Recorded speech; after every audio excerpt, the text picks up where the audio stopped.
Niners!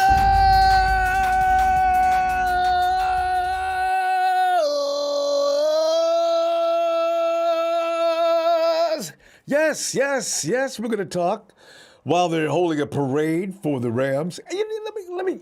Here's the thing, and you knew this was going to come up soon, right? Now you have the Dodgers and Lakers. And I'm not going to be hypocritical. I'm going to tell you the truth. I have been a Dodger and Laker fan for a long time, but I do not put the Rams in a class with the Dodgers and Lakers, right? You got, City of Champions. Okay, let's not get carried away, all right? The Rams just arrived recently. They came in, they got a brand new stadium and bought themselves a championship. Okay, let's see how many times they can do that before we start putting them in the same category with the Lakers and the Dodgers. That's disgraceful. I mean, that is outrageous. Okay. Let's get down to 49er football, though. Let's get a nod from media. The media spotlight is brightening up now and brighter on the Niners' second-year QB, Dee Lance. In fact, there are members of the media who believe that Jimmy Garoppolo's exit, along with the entrance of Trey Lance to take control of the Niners' offense, is one of the biggest reasons why the chance of success in San Francisco's future have been increased. I go over all these things. And by the way, I'm starting to warm up a little more and a little more and a little more toward our future quarterback, okay? So you know. As soon as he leaves, this comes down. But in the meantime, I'm paying tribute and homage to the guy. And let me ask you this. Go back to 2013, all right? 2014, 2015, 2016, 2017. All right, how bad was it? I'll leave it right there for you to continue. Anyway, as I say, tonight we're going to the phones for your thoughts on media speculation increasing the Niners' Super Bowl LVII chances because of the emergence of Trey Lance, of whom we've witnessed for 2 games and a handful of snaps, but never mind. He is going to be a star stud. I'm just being sarcastic. He'll be fine. I really do believe that, actually. If Shanahan believes in him as much as he sounds like he does, he must be doing something right. And then that should translate into victories. Here's the thing, though, fam. We still have... Did I mention this the other day? The 49ers really do have an offseason decision to make, though. Defensive end Dee Ford, whose injury guaranteed at $4.6 million, right? April 1st roster bonus became fully guaranteed Tuesday per CBS.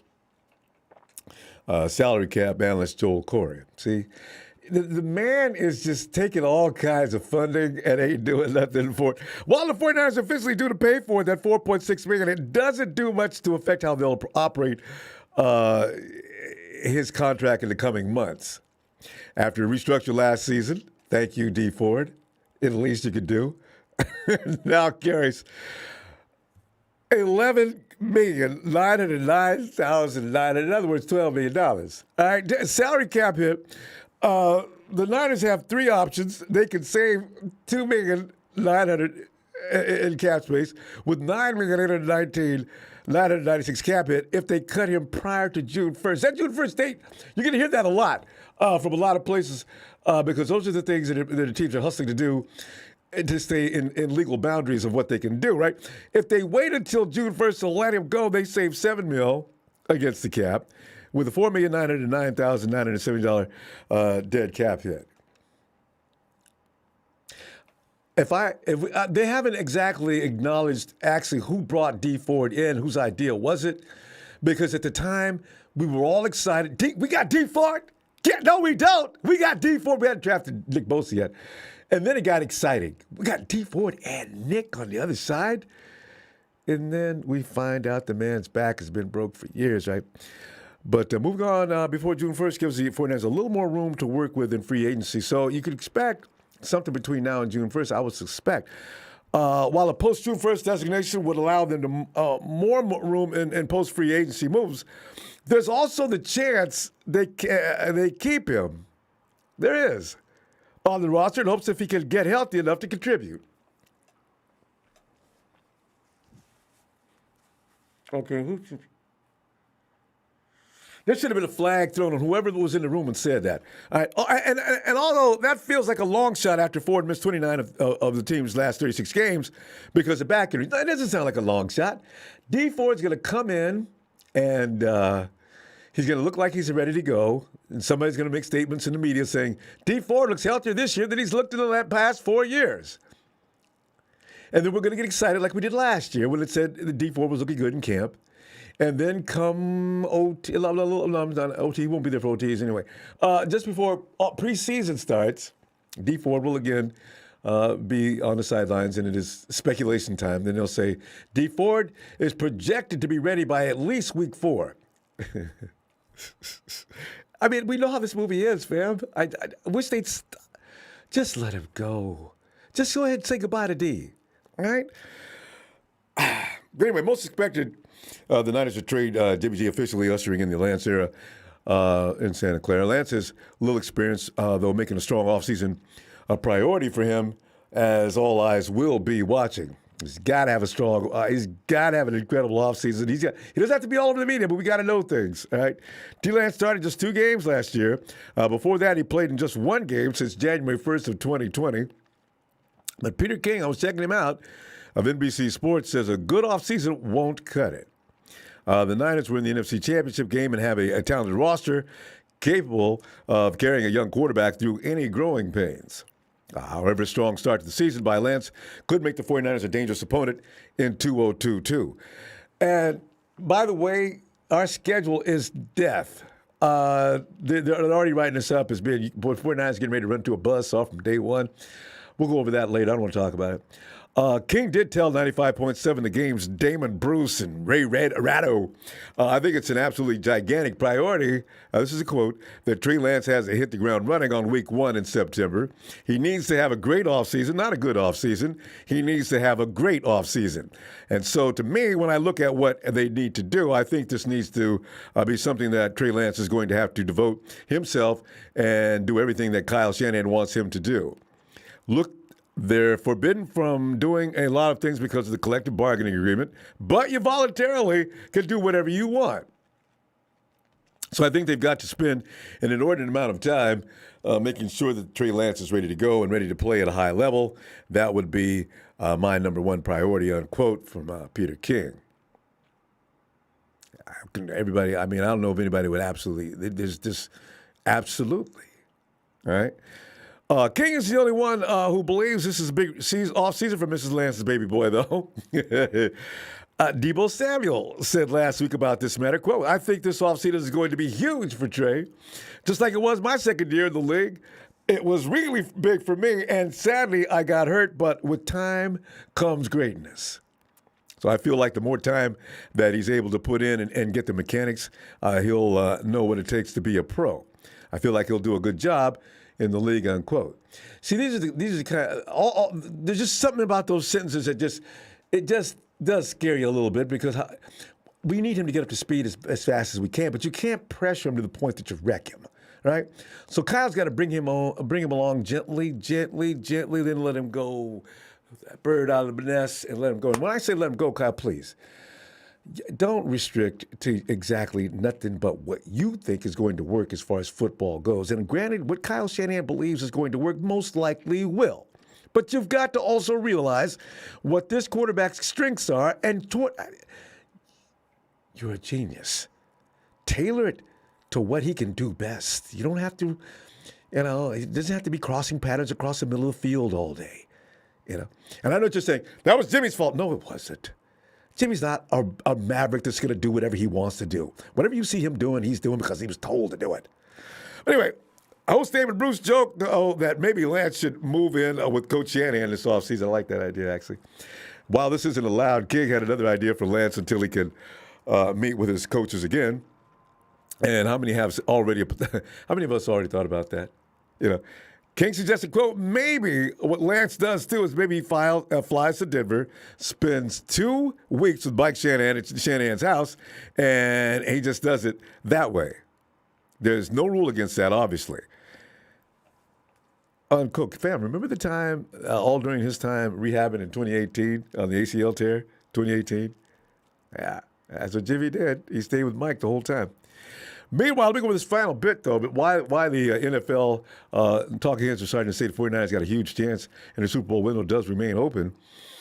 The Niners still have a talented roster, no matter the starting quarterback. The roster is so talented, in fact, that it led to the NFL.com columnist Adam Sheen listing the Niners among those with the biggest Super Bowl windows right now. It is so good that he listed them third on his list, with only the Buffalo Bills and Kansas City Chiefs. Is my homeboy in there? I don't want to hear anything like that. Only the Bills and Chiefs listed above San Francisco. In fact, Shane's listed the Niners because of Jimmy Garoppolo's impending exit from the team, not despite it. So Shane says, get rid of the trash, throw the garbage out, and bring in the main dish and let's go, right? Shane makes his feelings clear about JG, since the writer is clearly on the side of those who feel the Niners are better off with Trey Lance over Jimmy G. While Shane is clearly excited about Lance's potential, he can't deny the inexperience, though. The bulk of Lance's development came courtesy of his study habits and emulating opposing quarterbacks in the practice squad. I understand he did a great job with that, too. So that could work in our favor as well. The Niners hoping that's enough to become a serviceable, hopefully more than serviceable passer in 2022. Like many of us, though, Sheen also wrote, that said, I'm concerned about his inexperience and ability to beat out Garoppolo this past season, which I just questioned the other day. I said, I got a quarterback with a torn-up hand, a banged-up shoulder, and you're still going to start him, Kyle? Why? So, Sheen points to the 49ers being formidable everywhere else as reason why Lance can succeed and the team can contend for years to come. The defensive front should remain one of the team's strengths, given how aggressive John Lynch and company have been in previous off seasons while stockpiling defensive linemen. And you got to give John credit on that because, as far as I'm concerned, Arden Key has done enough that you can just say goodbye. D, thank you, but no more money, man. We got to stop this. And you'll be fine. You'll be fine. Arden Key statistically did pretty much as didn't Arden have about 6 sacks? That's as much as you can expect from bad back D, And Sheen added, defensively, San Francisco, quotes, boasts a rugged front seven headlined by a premier quarterback hunter. And Nicky Big, and the NFC is wide open, too, unquote. So, here we go, fam. Let me plug in here. Am I unplugged? Oh, no. Yeah, I got to find that wire again. I hate when I got to do this. Anyway, fam, I am... No matter what, though, you figure 49ers, they must know what they're doing. I still wonder who the backup's going to be, though. That's just as intriguing to me as Trey. Who's going to back him up? And I'm not saying because I'm worried about Trey flunking. I'm worried about if he gets hurt, what do we do? Let me go to Eric. Hey, what's up, Ronbo? Eric, man, we're looking at the future, and he's getting a lot of praise right now. We haven't seen anything yet, but our schedule says, Niners, you guys are going to be tested come week 1. And I don't even know who's going to be playing first, but But Eric, is it the right thing to do? Do you expect to be in the playoffs next year? And as far as that goes, is your Super Bowl window looking good? Oh, yeah. I fully expect to see the 49ers in the playoffs. Well, first things first, the reason why is because the 49ers are not a quarterback-driven team. True. This is not a team that was built like the Bills or the Chiefs, that they need the quarterback like Josh Allen, like Mahomes, in order to win their games. The good thing about our schedule is most of our toughest games are played at home. If you look at the home games, I believe we play the Chiefs.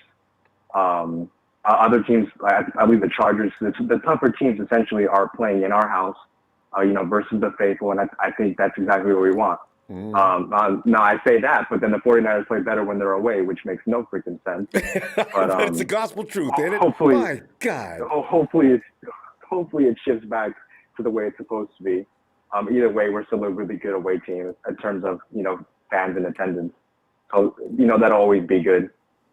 But I definitely expect to see the 49ers in the playoffs. As far as Lance, I personally I don't foresee him looking like a rookie. That's what I foresee from Lance. Obviously, in terms of play, maybe you're going to see him make mistakes that a rookie would make.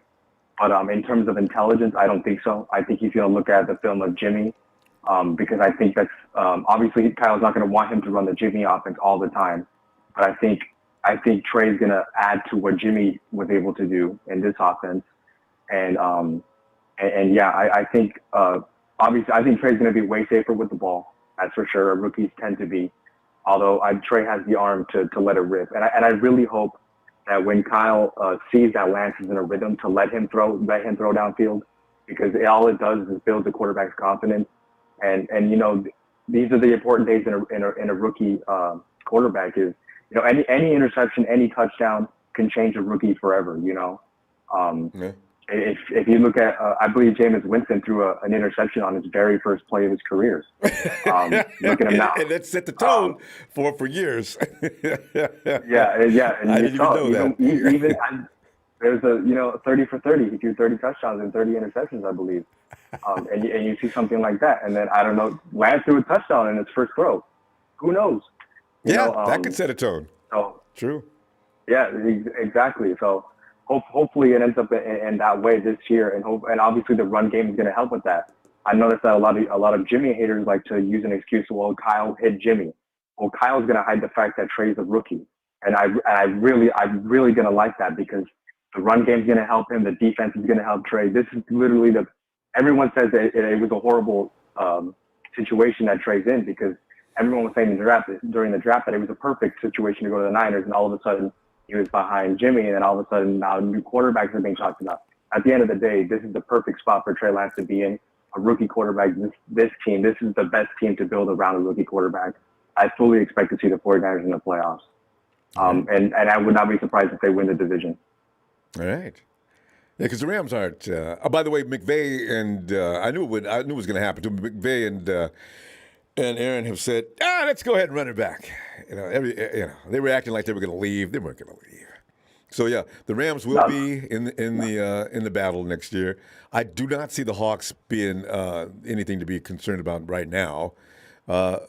In fact, Eric, do you think the Cardinals? I think they're about to implode. Yeah, on one of your shows, I left the show saying Kyler Murray was a baby, and that's literally exactly what he is. It's I mean, I don't know what to say. The Cardinals look like they had such a bright future, and all of a sudden, the quarterback makes a baby move and deletes an Instagram post, and all of a sudden, I know, right? Oh, why draw that kind of attention to yourself? I feel like that's ridiculous. Right? Did you think Exactly. that was going to say there's no point. Yeah, So he's got I did not maturity see any issues. post at this point. Yeah. He really does. And on top of that, he's short and can't grow anymore. That's what that was in his Wait, everyone Eric, was making fun of him about that. Time out, Eric. For anybody that's not that tall, Eric meant he's talking about just Kyler and the connection between his size and his behavior, okay? Eric, everything's politically correct or incorrect. My bad, guys, my bad. But even I know what you're saying, though, and I look forward to playing the Cardinals next year with Trey. That's going to be pretty funny because we just have a tall version of Kyler. He's not going to be that fast, getting off the spot, but he can still jam. Oh yeah, and but you got to be careful about that. And that's what worries you about the backup. Oh yeah, there's one backup that I think the Niners should get, and I think that's Marcus Mariota. Oh, I heard he's a free agent, and probably. But I don't know. He's a guy that even coming out of the draft, I thought he was going to be really good in this league. But he fits the style of play with Trey Lance. I don't know. He probably is expensive, but he's a guy that if the 49ers, didn't want to lose their season in case something happened to Trey, I think he's a guy that looks pretty good. Yeah. The Raiders paid him $10 million. Just to hang around and wait a minute. That's a lot of money for a backup. I don't know if he'd still demand that price, but still. Yeah. Anyway. Yeah, just for me, it's like a fan favorite type thing for me. I know he's going to be extremely expensive. Yeah, I like I Mariota just feel like too. that's the type of guy you want. And I know my boy Tony out in Hawaii loves him too. But we got it. But Eric, let me see you Friday. All right. All right, Ronbo. I'll catch you later. Good stuff. All right. Later. Hey, we go to Fly Guy. Ronbo. Fly Guy. The league talking heads have spoken. They said, yes, 49ers, you your window is now wider open than it was the last 3 years. You've got Trey Lance, you got rid of Jimmy G, and you're getting ready to go places. Are we going to continue to zoom up? Is our trend going to level off? Or are we just going to drop? Where do you think we're going? Are you in agreement? This is what I think. Like, I'm gonna answer your question earlier. You was like, who's gonna back up Trey Lance? What? Trey Lance is gonna back up Tom Brady. That's what we have to do. Like, Brady been knocking on the door for so long, and we just not trying to open the door because Kyle and John, they are so scared they won't build a legacy with Brady. Like, come on, what we doing, Ronbo? This stupid. We stupid. Like, this is why I can't wait till we you done. call. But you know what's so funny, Fly Guy? There has been more echoing as step one, Tom retires. Although the Tampa Bay Bucks not be excited about trading to the 49ers, but Tom retires, and then of course here come the write-ups. Tom Brady, and maybe next year, would letting Trey Lance sit for one more year be a bad thing to let Brady come in? Would you endorse that though, don't you? Yeah. Plus, he's learning from the best. He's learning from Brady, and on top of that, this year Brady didn't even go to the Super Bowl. He threw 43 touchdowns. 43 touchdowns and 5,000 yards, Ronbo. That's what he does. And Jimmy G only threw like 13 touchdowns. That's a big difference. Yeah. Picture Brady, Debo, Ayuk, Kittle, everybody running crazy. Oh, come on, man. With this defense we have, why we don't do it? Like, we stupid. We dumb. Like, do it. Oh, my God. You got to email the 49ers and give that, see what they say. Because, okay, but Fly Guy, I still wonder, could Brady and Shanahan coexist in the same organization? I can't see Brady coming in and saying, all right, Coach, listen, can I talk to you? Listen, Tom, before you start, let me tell you one thing. I'm in charge. And then now you got a problem, So I really wonder. That's the problem. You call it. That's the problem. That's why I say Colin Jim need to get over it. Like, give them a fucking chance. Like, please give them a chance to. We easily win the Super Bowl this year. We easily. Next year, I've been saying that 2 years ago. Yeah. Before they never even signed Brady, I'm like, why don't we get Brady? And we didn't. Boom, championship game and Super Bowl. Oh, come on, man. It's I don't understand it, bro. Like, it's like I just told you. It don't make no sense. I guarantee you that's what's going on. You get Brady if you can get Brady, right? But if you're Kyle Shanahan or maybe some other coaches around the league that like to run their own program, when Tom comes in and says, "Listen, I got 6 rings to tell you right now that I know what I'm doing, and let's go to the Super Bowl," and then the coaches, if he's got an ego, is going to say things like, Tom, we brought you in here to become part of this program, okay? I didn't expect you to bring your own. And then now you got a problem, see? That's the way that works. But it shouldn't be like that. It should be a mutual respect, because Tom is a legend. You a decent coach. It's a mutual respect. We all work together, so we're going to win the championship. Brady would, man, Kyle is stupid. I don't know. And Kyle, if he's a genius, he says he is, just sit back. All right, sit down with Tom, and maybe Tom could even add to what Tom likes to do and make it even better if he would. Yeah. But that's egos will crash. You seen what the Rams did? They spend their ass to go get players to win the Super Bowl, and we just here trying to patch up. Every player we sign was on somebody's practice squad. They're trying to create a player. They're trying to create a player. But we got somebody who's saying, Kyle, let me in. Look at what I did this year. 43 touchdowns, 5,000 yards. And on a sorry team with no name receivers.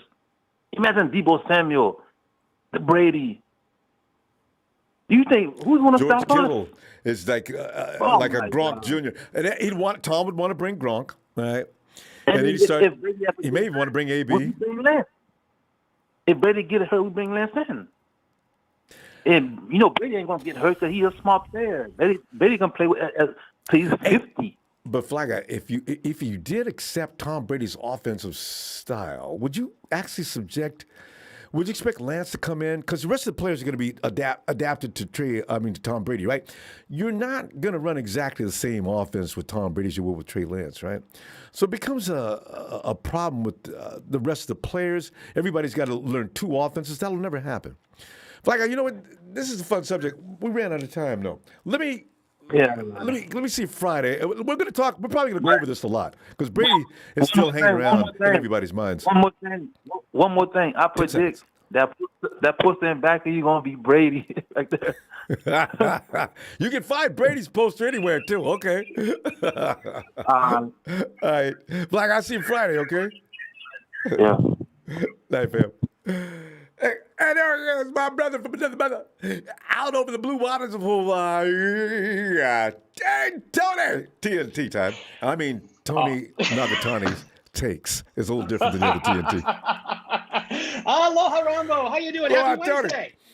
Tony, I tell you, other than I ignored all the celebrations going on in SoCal, so I'm fine. I did get a phone call, is why, from a friend, and he hung up before I could respond. Hey, Ronbo, man, I got 3 words for you.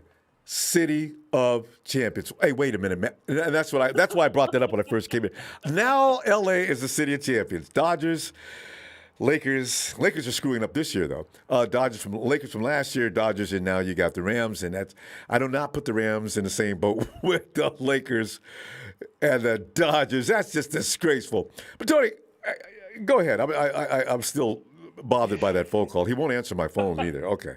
No, I mean, you know, I actually muted the term Rams from my Twitter timeline, and Good. also I muted the Rams Twitter account from my timeline. I just, you know what, let the Rams fans Brilliant. celebrate.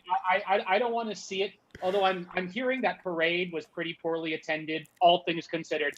And Really? I used to live in Los Angeles and lived there. Yeah. And I mean, they had people there. They had people there, but it wasn't like what we saw last year in Tampa Bay in the middle of a pandemic, you know, or the previous year in Kansas City. So, you know, LA is a weird city because it's so transient. There are, you know, there are more, I mean, Eagles fans, 49ers fans, Steelers fans, Giants fans, Jets fans, and Bears fans. There's no mutual fans. Love or consensus love. Yeah. Well, there's many reasons for that, but the Rams have a long way to go to build an adequate home fan base, as was evident by, you know, Week 18. They had to pump in that music in the NFC title game in order for there to be any sort of competitive advantage. So, you know, like, God bless the Rams. They beat the Bengals. They beat the pants off the Bengals, quite frankly. If Odell didn't get hurt, it wouldn't even have been close. It would have been worse. That Bengals offensive line was poo-poo. Atrocious. And so, you know, they won. They're the champions. Good for them. Play the songs. You know, enjoy it while you can. Because I got to tell you something, Ronbo. Things are going to be very, very different last year. So the reason why is the Niners are going to retool. I think they're going to make some shrewd roster moves. They're going to, you know, it wouldn't surprise me to see the 49ers go all in this offseason. You know, like making some shrewd decisions, bringing in some high-priced free agents, having another good draft, and then we're off to the races. My thing, though, Ronbo, let me ask you straight up, and this is a difficult question. Why do you think the 49ers ended up losing to the Rams in the NFC title game? For the reasons you just stated. We were understocked, and they were overstocked. And also, my pet peeve with Trent Williams, one of the greatest offensive linemen of all time, coming up with a broke leg. But I know you've got another spin on it. What are you thinking? Well, okay, so Trent Williams definitely affected that. I honestly believe if Trent was healthy, Kyle would have called some power runs off left tackle and a lot more. Exactly. You know, Trent played very well and through pain. He's a warrior. The silverback played, and I just think that, you know, Kyle did not call the game that he wanted to because of Trent. But the reason why I think the Rams beat the 49ers in the NFC title game was because the Rams put 8 and 9 men in the box and were able to stymie Kyle's running attack. You know, you look at the average yards per carry, it was down, I think, 1 to 2 yards per carry, which is very uncharacteristic of a Kyle Shanahan running game. And they were essentially daring the 49ers to throw the ball downfield. Now, I think Jimmy Garoppolo, if Kyle had asked him to, could have made some attempts to get men out of that box, but either Kyle was unwilling to call the plays for Jimmy to throw down the field, or Jimmy was checking it down.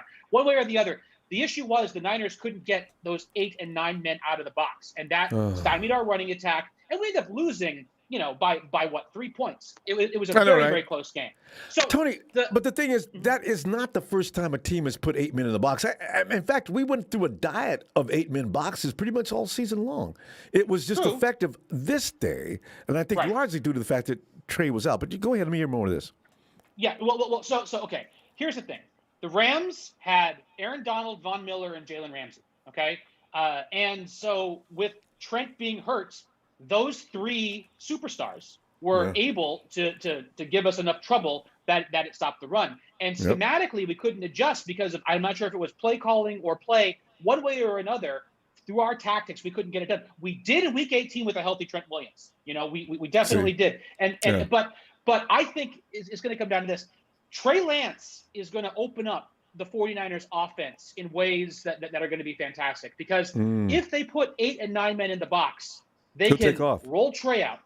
Yeah. Trey can go. They can go 11 on 11, or Trey can drop back and throw the ball 20 yards downfield, which will force them again to get out of the box. And here's the other thing: Patrick Mahomes dropped back, right? Exactly. And Kyle, by the way, it's not like, so people are thinking about Trey Lance in the terms of him being a mobile quarterback, and he can move. But I am of the opinion that if Kyle Shanahan was just called the exact same game plan that he did for Jimmy G, except mix in maybe 1 or 2 more deep passes, because maybe he's a more confidence in Trey's 60 yards down the field, I honestly think they don't even need to change all that much of their offensive game plan. It's just a matter of what physically that Trey can do that other quarterbacks cannot do. And that is ultimately what's going to put us over the top. Now, with the 49ers, we made the NFC title game. We made that game. So, of course, you look at the way the roster is shaping up. We're going to have to make some decisions on free agents. We're going to have to clear up a little bit of cap space, but we're going to be able to sign some guys, and we're going to be able to draft some guys. So, of course, I agree with what Peter King said on Matt Mioko's podcast today. The Niners, I think, are definitely making the playoffs next season, barring another catastrophic injury.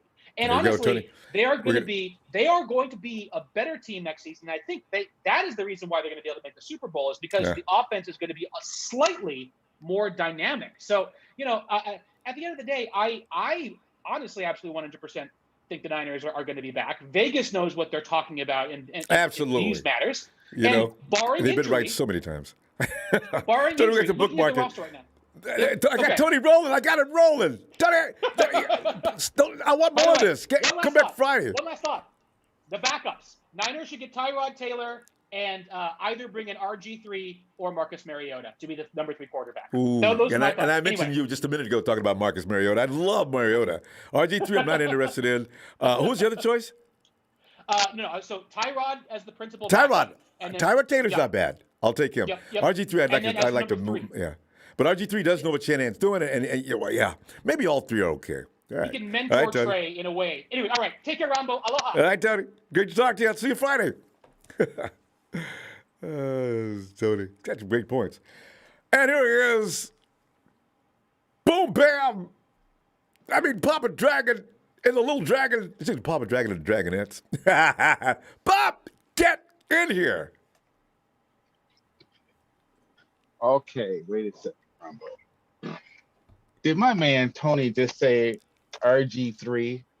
Yeah, I know. I cringed, but he's when you think about it though, Pop, RG3, as long as it doesn't come with any attitude, as long as it doesn't come with any attitude issues or anything like that, it's probably due to the fact that he's well adept in the teachings of Shanahan.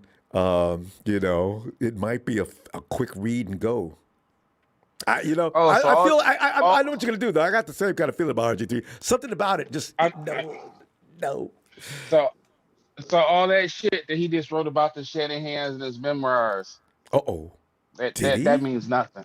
Wait. I didn't know about this. Can I Google this? Oh yeah. Okay, because I got to read that. RG3 he went around the coach. He went straight to the owner, dude. Oh, back in the day. He went to the owner. I forgot about that. Yeah. And that's why Snead hates him now. I'm just saying. You think Kyle Shanahan's going, come on in, and then watch him go around and talk to Jed? Okay, I do remember that, and I was wondering why Snead Norm was so pissed off. No, he's the probably backup not. quarterback. Not the coming. backup quarterback likely will be because again, this is a sport of connections. Anthony Lynn, Tyrod Taylor. Yep. Moving on. Now, one thing I didn't get a chance to talk about last time was Joe Montana. We talked a little bit about it, but you know who has talked to Trey? You know who No. has talked to him and who has seen him practice? Not Joe Montana. Steve Young has. Oh. Steve Young has talked to Trey. And guess what Steve Young's always said? He wanted Trey Young to start from day one. Yep. You know who else talked to Trey and saw him practice and caught balls from him? Jerry Rice. He said some nice things about him. You know, do you know who goes to Kansas City's locker room and gives pep talks? Joe Montana. You know who doesn't do that for San Francisco? That's that Joe. same guy. Not Joe. Joe has been, Dude, he's got a semi-love-hate thing going on with San Francisco because of what happened between him and the guy you mentioned a minute ago, Steve. Wait a second. Was this several years ago? And someone said, well, we shouldn't have gave Jimmy Garoppolo all that money? Who said that? That was Joe. Which is why I was shocked as to what he said a week ago. What? I'm not shocked. I'm not shocked. It don't matter who. It don't matter who is quarterback in his team. Huh. No, he looks at the situation as the glass half empty. Yeah. That's all. He looks whenever he talks about 49ers quarterbacking, it's half empty. He ain't seen a play. He ain't been in the locker room.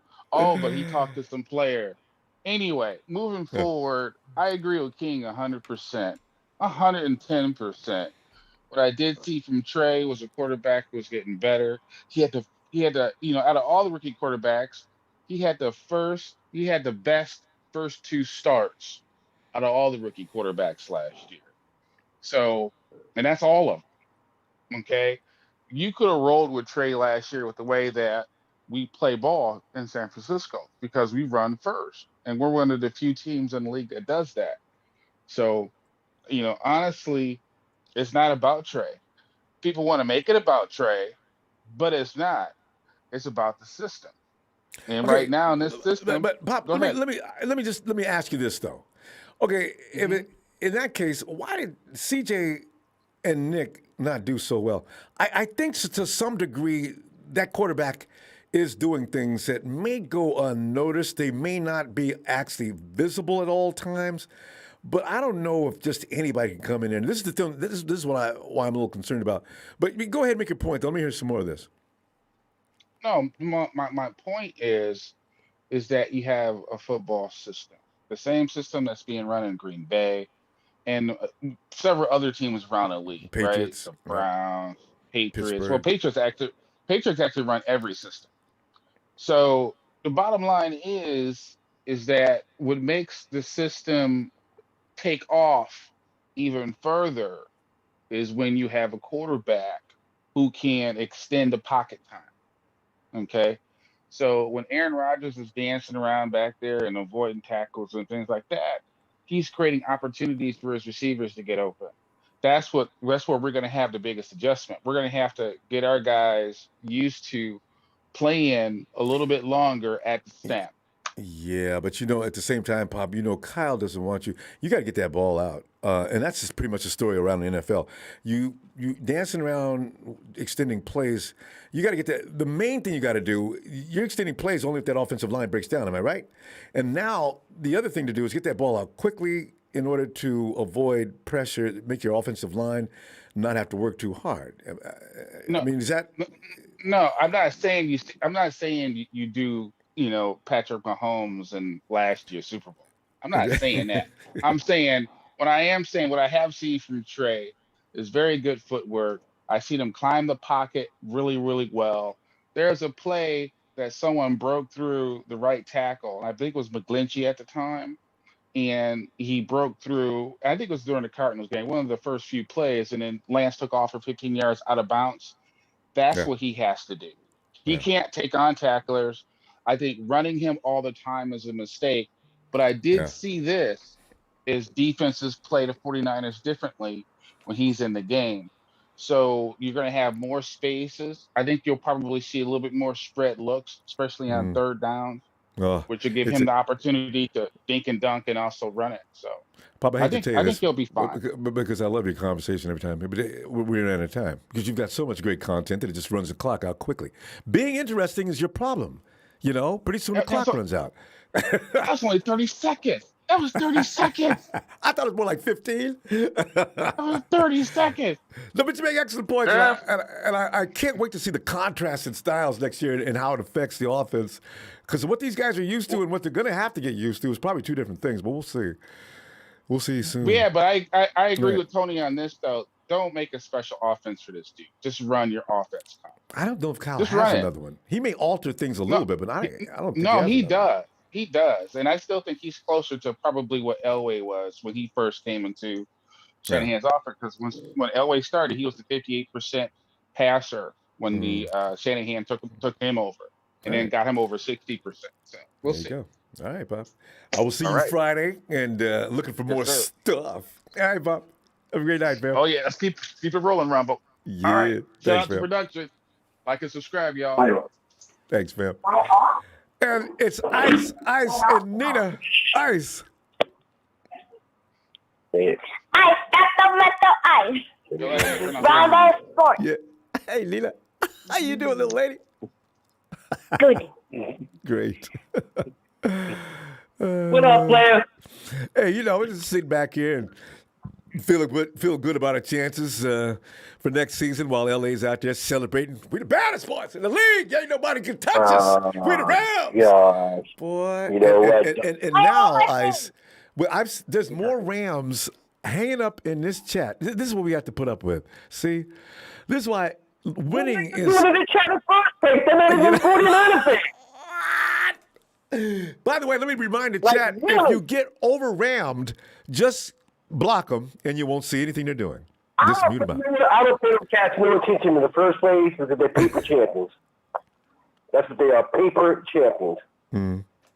So, that's we're not even focusing on them. They had their fun. They're one and done. They got some serious dilemmas, way worse than over half the league, so they got to worry about their own issues next season because they're gonna lose like 10 players. Issue at hand.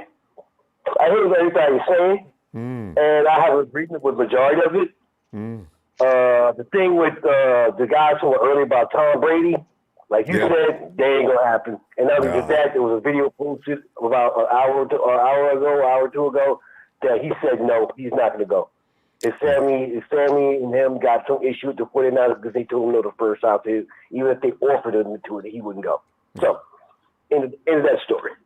Pull it up, you'll see it. It was a guy who was a close friend of his and a close friend of the family. He didn't want to say who it was, but he basically said that it's not gonna happen. So everybody, all these 49ers fans, stop with the Tom Brady stuff. The man's gonna be dating us 50, so we don't even need that. We're looking for the dynasty for the next three, four straight Super Bowl appearances and winning 2-3 of them in a row. That's our goal. We're not trying to be one. That's too short of a goal. Let's go 5 years.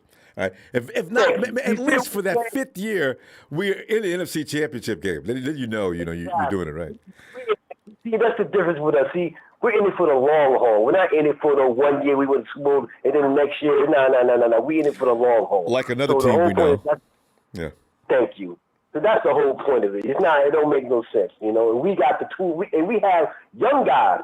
All our guys are young, and they signed for the next 4 or 5 years. So and Dee Ford going to get the same kind of deal. Both will be the same kind of deal. We got Warner, okay. And we got a lot of guys that's going to be there for a long period, extended period of time. So on that note, when we talk about Trey Lance, I think what you think. I think it is going to be work in progress, but for some reason, like I told you before, this kid got the it factor, but it ain't just that. If you watch this kid in college, and even though it was in a high-level school, but if you watch the kid in college and even the season, the times he has started, he has a very high football IQ as a young man for his age. You think about it, because look at it this way here. He was thrown in the mix, not really knowing that offense, and he didn't didn't really turn the ball over a lot. He didn't make that many mistakes.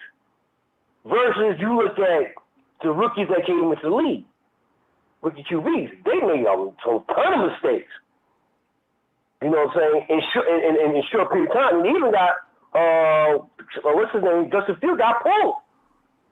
So, you know, if you look at, right. So this kid, watch this kid has a very high football IQ. I'm telling you, he's humble, he's smart. And I'm going to tell you something, man. Everybody's going to be shocked, man. This kid is going to be electric because he's got a football IQ. And you notice every game he played, as the game progressed, he got better and better and better. He did not regress. When he threw a pick, he came right back. You got a touchdown. See, that's the difference. That's a football IQ and a football mentality. He don't just because he threw a pick, he's not gonna get cold feet. You feel what I'm saying? Right or wrong? Yeah.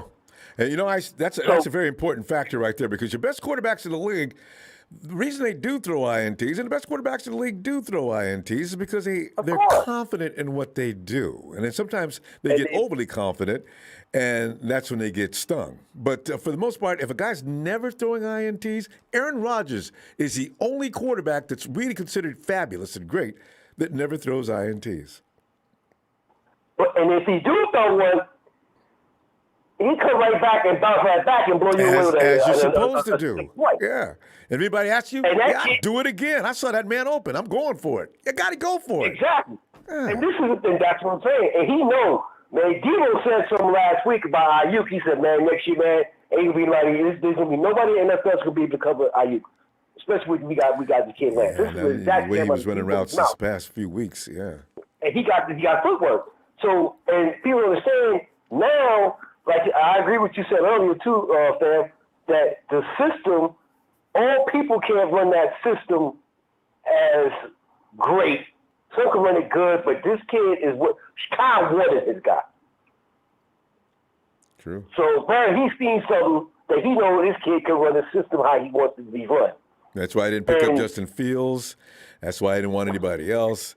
Matt Jones, you know, this is like, this is why I believe that he'll be fine just for that reason. Shanahan wouldn't have went. Well, okay, we do look at CJ. We wonder what Kyle was thinking then, though, and this is the only thing that worries me. Well, he didn't want none of those guys. This is the whole thing. All those quarterbacks he's been getting, it's been from the GM. It's been from Lynch. It ain't wasn't Kyle. No, but CJ that was Kyle's guy. He really loved CJ. He was. But he knew he got him because he knew he didn't have. He didn't get out to use him so soon, though. Right, but like you said, he didn't have too many other options to get other quarterbacks that he knew. He knew that he was a backup. He knew this kid was really a starter. You know, he knew he got good at that time. Like Pop, we ran out of time because you was giving us too much good stuff. So yeah, man. But I'm gonna tell you this, man. Yeah, man. One thing, fans, man. I'm telling y'all, mock the Iceman's word. Ronbo got my back with this. This kid's gonna be electric. You cats are gonna be blowing out your seats. You're like, oh hell yeah. Looking forward to that. Ronbo, we going. She will take one with this. You go, hurry up. Jimmy Garoppolo, she don't like Jimmy. She been watching Stephen A. Smith. She got that style. I love it. Like and subscribe. Oh yeah, man. Just like me. All right, brother, man. Everybody. All right, have a great night, fam. You and Leela. All right. You too, man. Love you, man. All right. Appreciate you, fam. Night. Dre Phantom. What's good, Ronbo? Dre, man, we're sitting up here getting all excited about next season since this one is completely officially over. And off season is underway as we start to look for free agents and all that other stuff that comes up good going into the draft. We ain't got a first round pick yet, but we might. But, right. You know, because I understand now that there's ESPN is like pumping up Jimmy G stock. I mean, you know, that got a kick out of him. ESPN says what the Indiana at the Colts could use is they should go for Jimmy G. And I'm sitting there, I said, what? Somebody said something good about Jimmy G? What? Go ahead, kid. They got Carson Wentz. They need a pass. They've already got a run game, and all they need now is a passer to come in and be accurate and get the job done.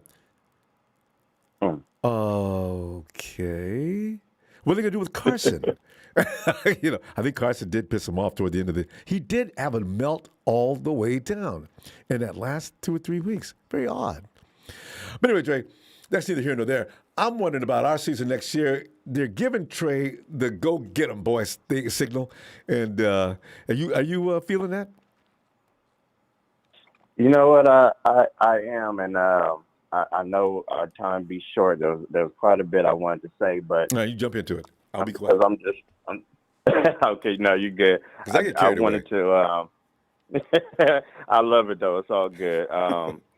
I'm just ready to move into the next thing. You know, that's what we're doing. Looks like we're moving off of Jimmy, and I'm hearing the TB12 stuff. I'm hearing a new report that TB12 family is saying no to coming to the 49ers because we didn't take them 2 years ago. I heard that today. That's the reason why? They have a reason?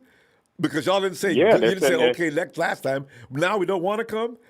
That's what I heard. I heard that reported a few times today that they have a grudge against the Niners. But look, before I get into that too, and you know, since I'm here in L.A., I know, right? It's a profession. Since I'm right here in L.A., this whole Rams thing definitely gets on my nerves. But I'm seeing when Sean McVay and they were talking about Aaron Donald might be retiring. I'm like, nah, y'all come on back because we need to go ahead and face y'all again. Yes, please. Right? Ooh, I agree. Don't run off. Don't run off with this. Yeah. Give us another shot. Andre, you're so right. Oh. Yeah, we need to face y'all again. And then look, the dynamic between I heard you saying earlier the broadcast about the city of champions. Oh. What I'm looking at being here in LA, what's funny is I feel like the Lakers and the Clippers were going back and forth with trying to be who was going to be the team that linked up with the football team. Because you know how up there it's the Warriors and the Niners. Yep. And so like at the Rams games, you would see like the Clipper players, Kawhi Leonard and Paul George show up. But today it was all Lakers stuff. Coop had on Kobe jersey. The Lakers were posting Rams stuff on their site, on their Instagram, and vice versa. Yeah. And so I think the Clippers were trying to connect themselves, but they ain't won no championships. No, they ain't trying to be connected to the Clippers. And even what I know about LA is all about the Lakers. Not even the Dodgers can take the love away from the Lakers. Lakers own LA. You know, exactly. The Dodgers come in a close second, but Rams just got here. Clippers been a joke for years. What's the name of that comedian that likes the Clippers? Because I once asked, does anybody know a Clipper fan? This was years ago, right? And it's Billy Crystal. Right. That's all anybody knows about. Oh yeah, right, right. But you know, it's so funny to see them doing that. Like Aaron Donald is at the Laker game tonight, sitting front row seat, and so. Too bad for the Clippers. I'm not a Clippers fan, but do you know one? Personally, yes. Yeah. I have a friend, but yeah, I have a friend that's a Clipper fan, but he's like 1 in a million, basically. They screwed up in San Diego, fam. That's the thing. I don't know why they didn't have. Y'all can't come to L.A. and share a house with the Lakers and get any love. Not really. You get a few people, but I mean nothing really. Anyway, go ahead. Got to go win the championship. But no, man, I'm with the whole trade thing. I'm kind of hoping that Tom Brady stays retired so we don't even have to worry about this thing. Because I think if he does want to come, we have to entertain that option. We can't say no twice. I know. Is where I'm at with it. Yeah. Fans will be the boos will be deafening. Exactly. But what's your take on it? Are you ready to go all in with Trey? Oh yeah. No, I got over it. I'm fine. If Kyle believes in him, then I'll follow Kyle's instincts on this one. I've seen enough of Trey to know if you put him, the run game is going to protect him no matter what. Kyle's going to run the ball. I don't care who the quarterback is. That's why Tom is not coming in anyway. Kyle's going to run the ball. He loves running the ball, and then he shocks people by doing. This is what all those wild plays where you see the receiver running wide open and everything stems from that run game and play action when it's done right. And Trey can run the play action. I've seen him run with his back the defensive pass rush. Shut up, defense, right? Yeah, so he can do it. Right. And I think one of the reasons why Kyle likes him is because he's got that experience in doing that and things like that. And he's got a great arm. We know about that. And if he can just get that under control, accuracy, I'm sure they're working on that. Right. Yeah, he should be okay. Mechanics. Yeah. Yeah. Look, I'm going to let you go. I know we're not talking about draft yet, but have you heard of Marcus Jones in college? He's coming out of college. I know. What position? He's a special teamer, but he has like 11 runs for touchdown, I believe. Oh, speed. Dre, you bringing me speed? You know, I'll talk about that with you all day. Listen, let's get together on that on Friday, because I'm telling you, no matter what they say about Ayuk and anybody else on the team, I want that burner. I need that burner. Man. You know? Yeah, until Friday, if you can, between now and then, try to look up Marcus Jones. I think he plays for Marcus Jones. Houston. What was the Houston college? I don't follow college either, but it just came across me. Dude is dynamic. But we'll talk about it Friday, like you said. Because I'm writing his name down right now, Marcus Jones. And yeah, I'm checking him out because I'm looking for speed. Big Show's already gave me a couple of names too. There's a cornerback that we'll never have a shot at that's just got all the tools too. We can't never get these people. But anyway, fam, I'll see you Friday. All right, my man. Take care. Night. Go, Dre. Yep. Hey, yo, Jay.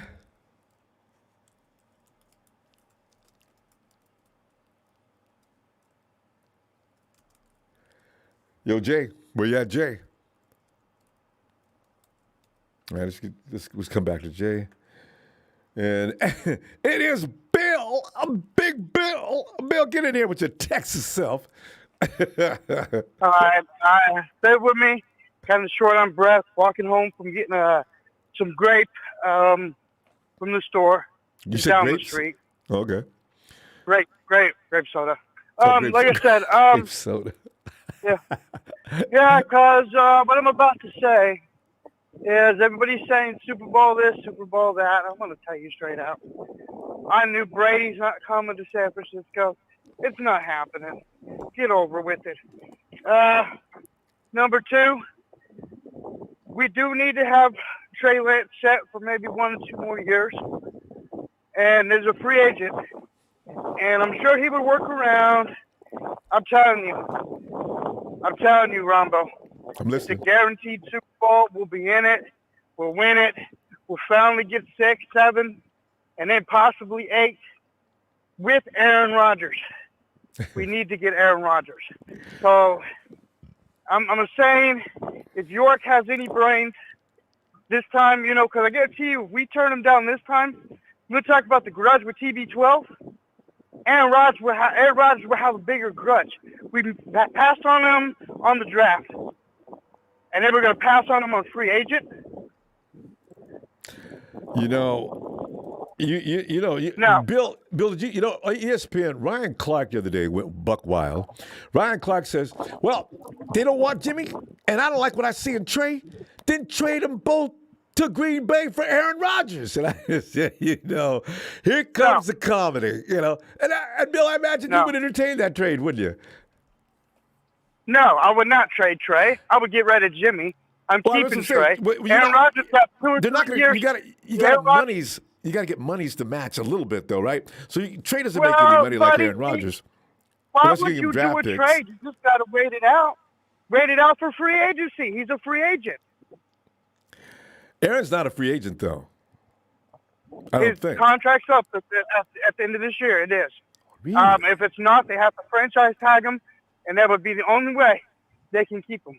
Bill, are you sure on that? Okay. Oh, anyway, yeah. But go ahead. Continue making your point, though.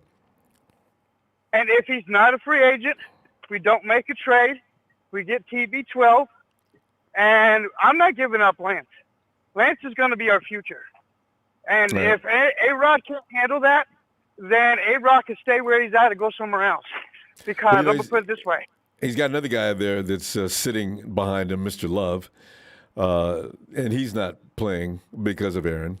But Love's not that good. But go ahead. Give me a minute. Yeah, like I said, it's probably better, we see, because I heard A-Rod is a free agent, and we should go ahead and get him. And I'm just saying that to be straight front. I'm not trading anything for him because we need to build that team. And if we're stuck with Trey, then we're stuck with Trey. I'm right behind it. Yeah. But I would put it this way. Bill, if he's a free agent, sign him. Okay, but Bill, 27, how many million? A-Rod gets paid more than Jimmy does. We're trying to shed salary here, Bill. I don't know. Unless you're going to get rid of a lot of people on the. He'll take a pay cut. You think He'll take he a would? pay cut. He makes millions. He makes millions off the State Farm commercial. You think Which I enjoy, really by the way. Yeah. Yeah. Do you think the NFL really funds his money habit? Oh no, bud. Nah, none of these. It's the commercial. Yeah, none of these guys are. They're using that NFL money. They never spend it. They just So anyway, okay, Bill. But with A-Rod, I don't. Green Bay's not going to let him go that easily. You know that, right? You'd have to give up something, namely Debo, Nick. There's no telling who they'd be asking for. Fred, they're going to ask for your primetime player, though, because you're getting a primetime player from them. But, Bill, I got to tell you, I need A-Rod to win an NFC championship game before I get all on the A-Rod train. I'm a little, because a lot of people give him a lot of credit because he's a great regular season quarterback, but I'm a little thinking, okay, A-Rod, you get there, you don't do anything with it. What he did against us in his house, I don't know. I mean, they were both under snowy conditions. Why didn't he pull that off? I'm going to put it like this. We've owned them because of our defense. There ain't no defense like the 49ers. He's supposed to be able let's back that train up a little bit. I knew you were going to go to that. Number 2, Tom Brady. He faced to go. All right? Now, if he wouldn't have faced to go or the 49ers, he would have 2 extra Super Bowl rings. If we were irrelevant, like back the day of Tim Rattay Day, I guarantee you have 3. Bill. So you know what? Cap beat him. Russell Wilson's beating him. Yeah, Cap beat him too. Yeah, well, see, but I like Rodgers, and he would be special. I'm not sure if I want him. When the NFC Championship game came out, I said, here we go. This is the kryptonite, Aaron. Can you get past it this time? Maybe we'll see. Bill, we're going to run out of time, though. Let me. Give me a 49ers shout-out. I'll see you Friday. Looking forward. I hope that they get smart and sign him. If not, well, it is what it is. I'm going to sit back and watch free agency, look at the draft. We are going to get a number 1 pick for Jimmy G. He's going to Washington, where careers go to die. Bill, I'm going to count it down. Are you ready? 3, 2, 1.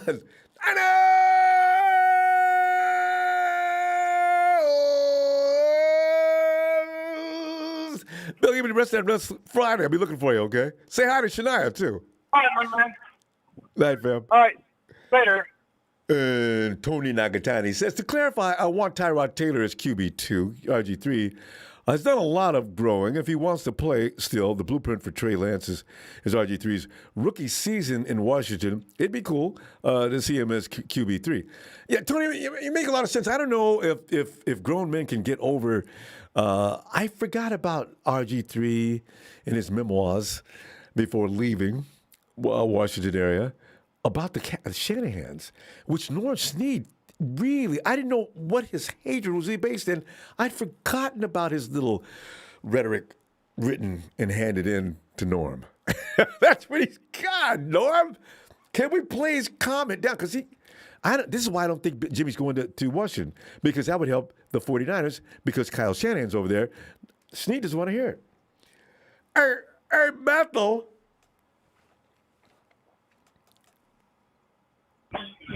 Hey, Ronbo. Bethel. Oh, Bethel, well in here, we're hearing that there's not anybody in the NFL saying anything bad. I haven't heard that door close in forever. Bethel, thanks, man. It's in memories. I've not heard anybody saying anything bad about Trey, except for his inexperience. But they don't go beyond that, and that's a good thing. Are we going to the playoffs next year? And is our Super Bowl window still open, like some people think? I'm gonna say this. I heard the same thing. I seen a video today of somebody saying of Tom Brady saying that his family said that they will not come to San Francisco because they still have animosity of them not getting, for us not getting him when he wanted to come here. Oh. And then they showed the video where they said that Tom Brady said, "Oh, you're gonna choose him over me? Yeah. Oh, I'm gonna make them pay. I'm gonna make them regret them not choosing me." What I just wish and then they had a 49er fan laughing in the background. You know, the thing is, because grown men talking like this, okay? Grown-ass men, well, you mistreated me 2 years ago, and I'm still upset. Did you have to make a video or anything else to indicate that you don't appreciate the 49ers saying, no, we don't want you? You know, I don't know. I mean, come on, Tom. I lost a little respect for him for that. Yeah. You know, come on. Even if you feel that way, you don't need to broadcast it so everybody can say, ooh, Tom's pissed off because the 49ers said no to him 2 years ago. That's so comical. That is really, I don't know, Bethel. Yeah, and then another funny note, this for the Rams fans. I was seeing a video of somebody saying, hey, did all the Rams fans forget there was a Super Bowl party today? Because they don't see nobody there. And then I was seeing them celebrate. Yeah. Usually they show the fans and they show everybody. They're not showing no fans. They're showing just the players. Because there were hardly no fans there. And Bethel, that's embarrassing shit. It is, isn't it? And Bethel, look at this. What if they would have lost? You talk about the stadium being filled up with red jerseys again next year, and that's probably going to be the case anyway. The Rams are not the favorite children of the city. That's all. They got to realize that, you know? As long as the Dodgers and Lakers still own the place, the Rams going to be that black sheep in the family. Pardon the pun.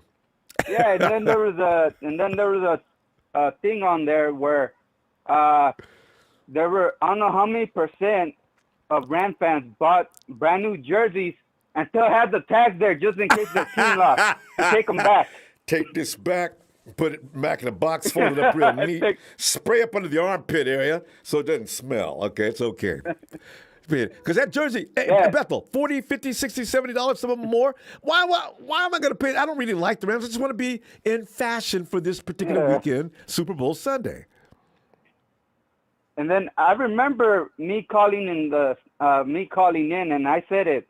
Why we're going to keep Jimmy and why we're not going to pay Trey Lance. And it actually worked out the way I said it. And I'm going to say another thing. Washington, the reason they want Jimmy G is because Jimmy G did something that Washington couldn't do. Which is?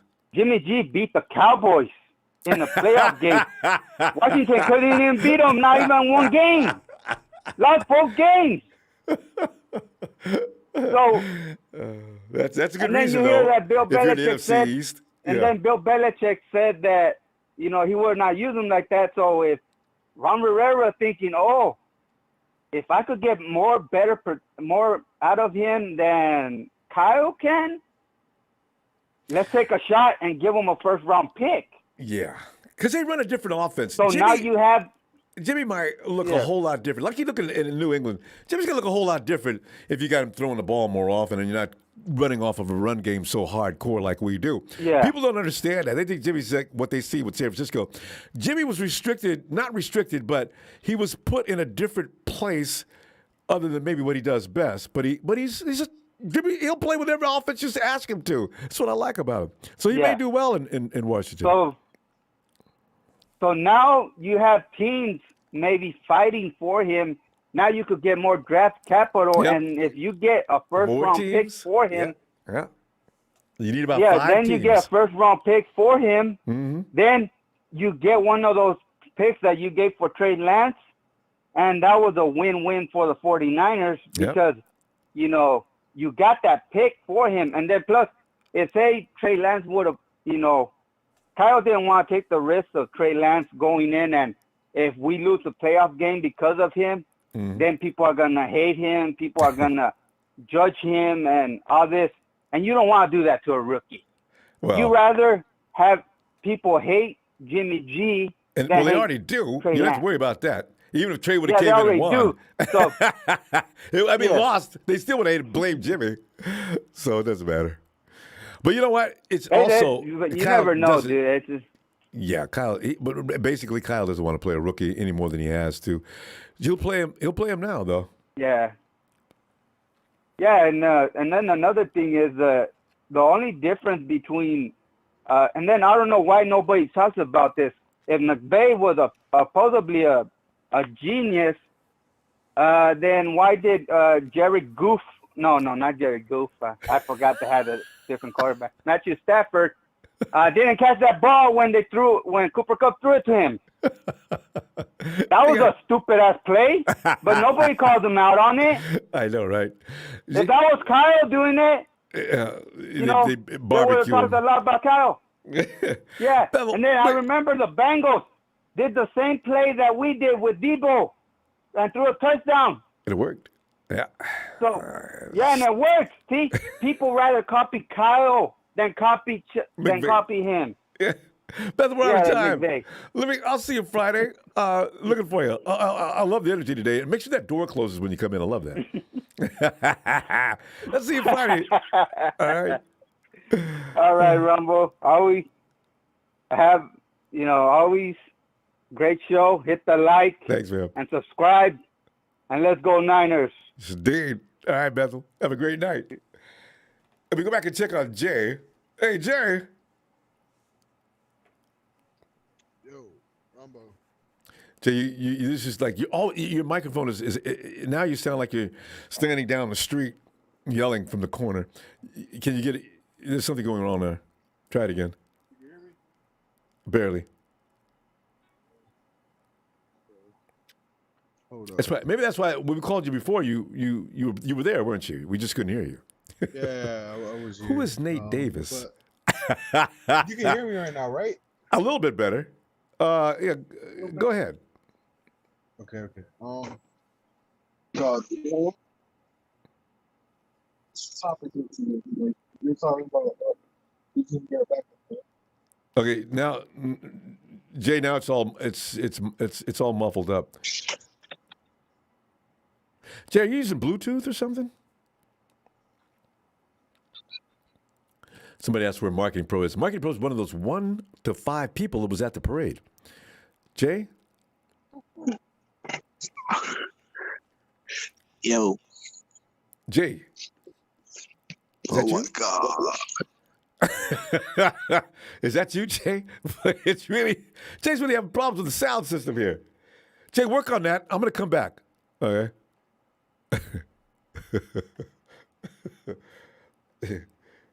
Demons in his KC, get in there, Case. Yo, what's shaking, Ronbo? Casey, we're looking for a Marketing Pro. If you see him, let us know. But hey, Case, we're talking about the Trey Lance is getting a lot of love from the media right now. And since the 49ers are going to be in the mix for the Super Bowl run, and not because of anything less than Jimmy G finally getting the hell up out of here and Trey Lance coming in. Are you seeing this as being mostly true? Well, Ronbo, I don't know no Marketing Pro. I know a Marketing Slow. I'll let you know if I see him. He's out partying. But, yeah, man, I think Trey's got all the tools. I think he just has to, put it on tape. And, I'm here for it, man. I hope he gets a real shot with consistent coordinator. I'm not sure what Anthony Lynn's role is now. Has he been named the offensive coordinator? The assistant. No, he's assistant head coach, actually. You know what? I don't know what his role is going to be. People were saying he's conservative. It's got me wondering, Ronbo, maybe this might be the new Greg Roman. Oh! Romo? No. Roman's not conservative. He's strange. Running the same plays, almost the same order each and every week. No, he's going to be, the run game is his thing, Case. He's good with that, and the power run game. Because we're not going to be just a zone stretch run team anymore. I think we're going to be a mixture of the two more so we can be a little less predictable, my guess. You think they're going to be more what? A little more power runs. Because you got Trey Sermon. You can use him for that. And they actually went to that a lot with Elijah Mitchell. Mitchell wasn't running the stretch that often. He did every now and then. It looked really good doing it. But I think we're getting away from that. At least all the time. Yeah. Well, and I'm concerned if Kyle stretched to run Trey a lot early in the year. No. No, people think he's going to be running Trey. That's dangerous, Casey. Like I asked somebody the other day, how many running backs do we go through a year? You don't want to get Trey involved in that. Let those running backs do that. Well, Trey needs to orchestrate from the pocket and escape when he needs to. And then that he gets, back into football shape. Trey? He hasn't really played. Yeah, he hasn't really played consecutive games in, years. Long right? term. So he's only 21, 22. I don't think it'd take much. He's just going to get out there and get winded during the workouts. So that conditioning, I wouldn't think that's going to be a problem. He needs to get stronger though for the NFL to take some of those hits. Yeah. But otherwise, you've got no fear for that Super Bowl remaining open or us staggering or fumbling because my biggest thing is we cannot have a losing season next season, or that's going to bring the house down. Those who don't fully understand the game and things like that. See, we knew that was going to happen. The 49ers are screwing up again. The management doesn't know what they're doing. They're making these deals, and they're not equated to anything more than we're back at 2013. Those people are standing by. As you know, Casey, we have a large contingent of fans that never cheer. But if anything goes wrong, they're the loudest people out there. Hey, it's a long season though, man. If the Niners go 8-9 or 9-8, I won't be surprised. It's a tough league, and Trey's very young. There's definitely going to be some games where, especially early on, where we in plays and drives where we go, Jimmy wouldn't have done that, or that's coming. And there's definitely going to be plays where we go, oh, Jimmy couldn't have done that. So and that's coming. See, if it's as long as there's a nice balance, but mostly Jimmy couldn't have done, it'd be better for us. Because Casey, I do not want to start losing again next year for whatever reason. And it doesn't necessarily have to be Trey's fault, but I want 2 years in a row, because we didn't have 2 years in a row when Jimmy was here. We didn't have 2 years, with Harbaugh we had 3, right? And then all of a sudden the wheels fell off, right? And then Jimmy T and, Tom Sula, and, it just got really yuck. God, I hate that. Well, Ronbo, Harbaugh was just, and this is what I think Anthony Lynn brings to the table for, this 49ers squad with Kyle coaching is, Harbaugh was a really good players coach and everything, but sure. As far as the X's and O's goes, nope. He was, there were some spots where, in the Super Bowl, man, they ran up. And then you tied them timeouts. First play of the game. Yeah.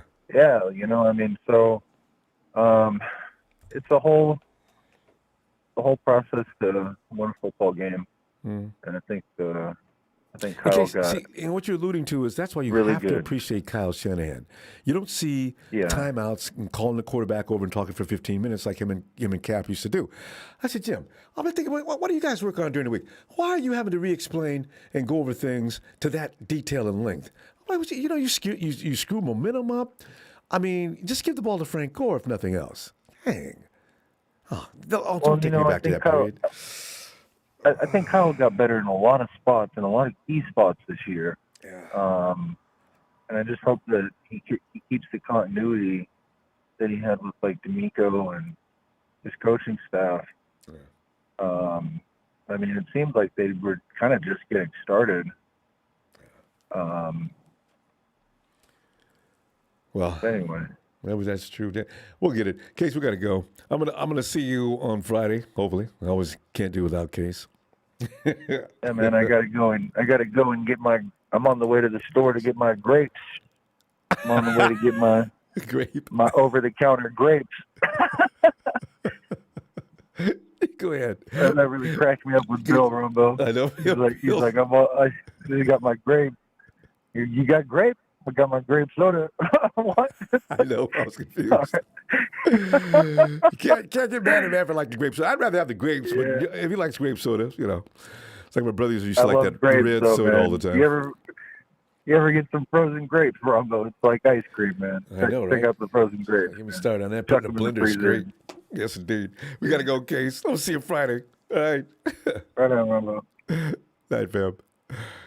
And there he is. It's Chill Pill. Phil. Get in here, Phil. Hey, Ronbo. Well, Phil. How you doing? Well, Phil, after reading about them making in capital letters, 49ers have one of the most difficult schedules in the NFL. It's, oh, man. And then, Phil, and then you look at, but the 49ers Super Bowl window is wide open. And it is because of Trey Lance. Phil, I'd love to hear your thoughts on this because I know you went over the same headlines as I have today. What are you thinking here? First of all, I want to debunk those guys that said Tom Brady because Tom Brady's rights are owned by Tampa Bay. Exactly. That's true. And Green Bay's Aaron Rodgers' rights are owned by Green Bay. Mm-hmm.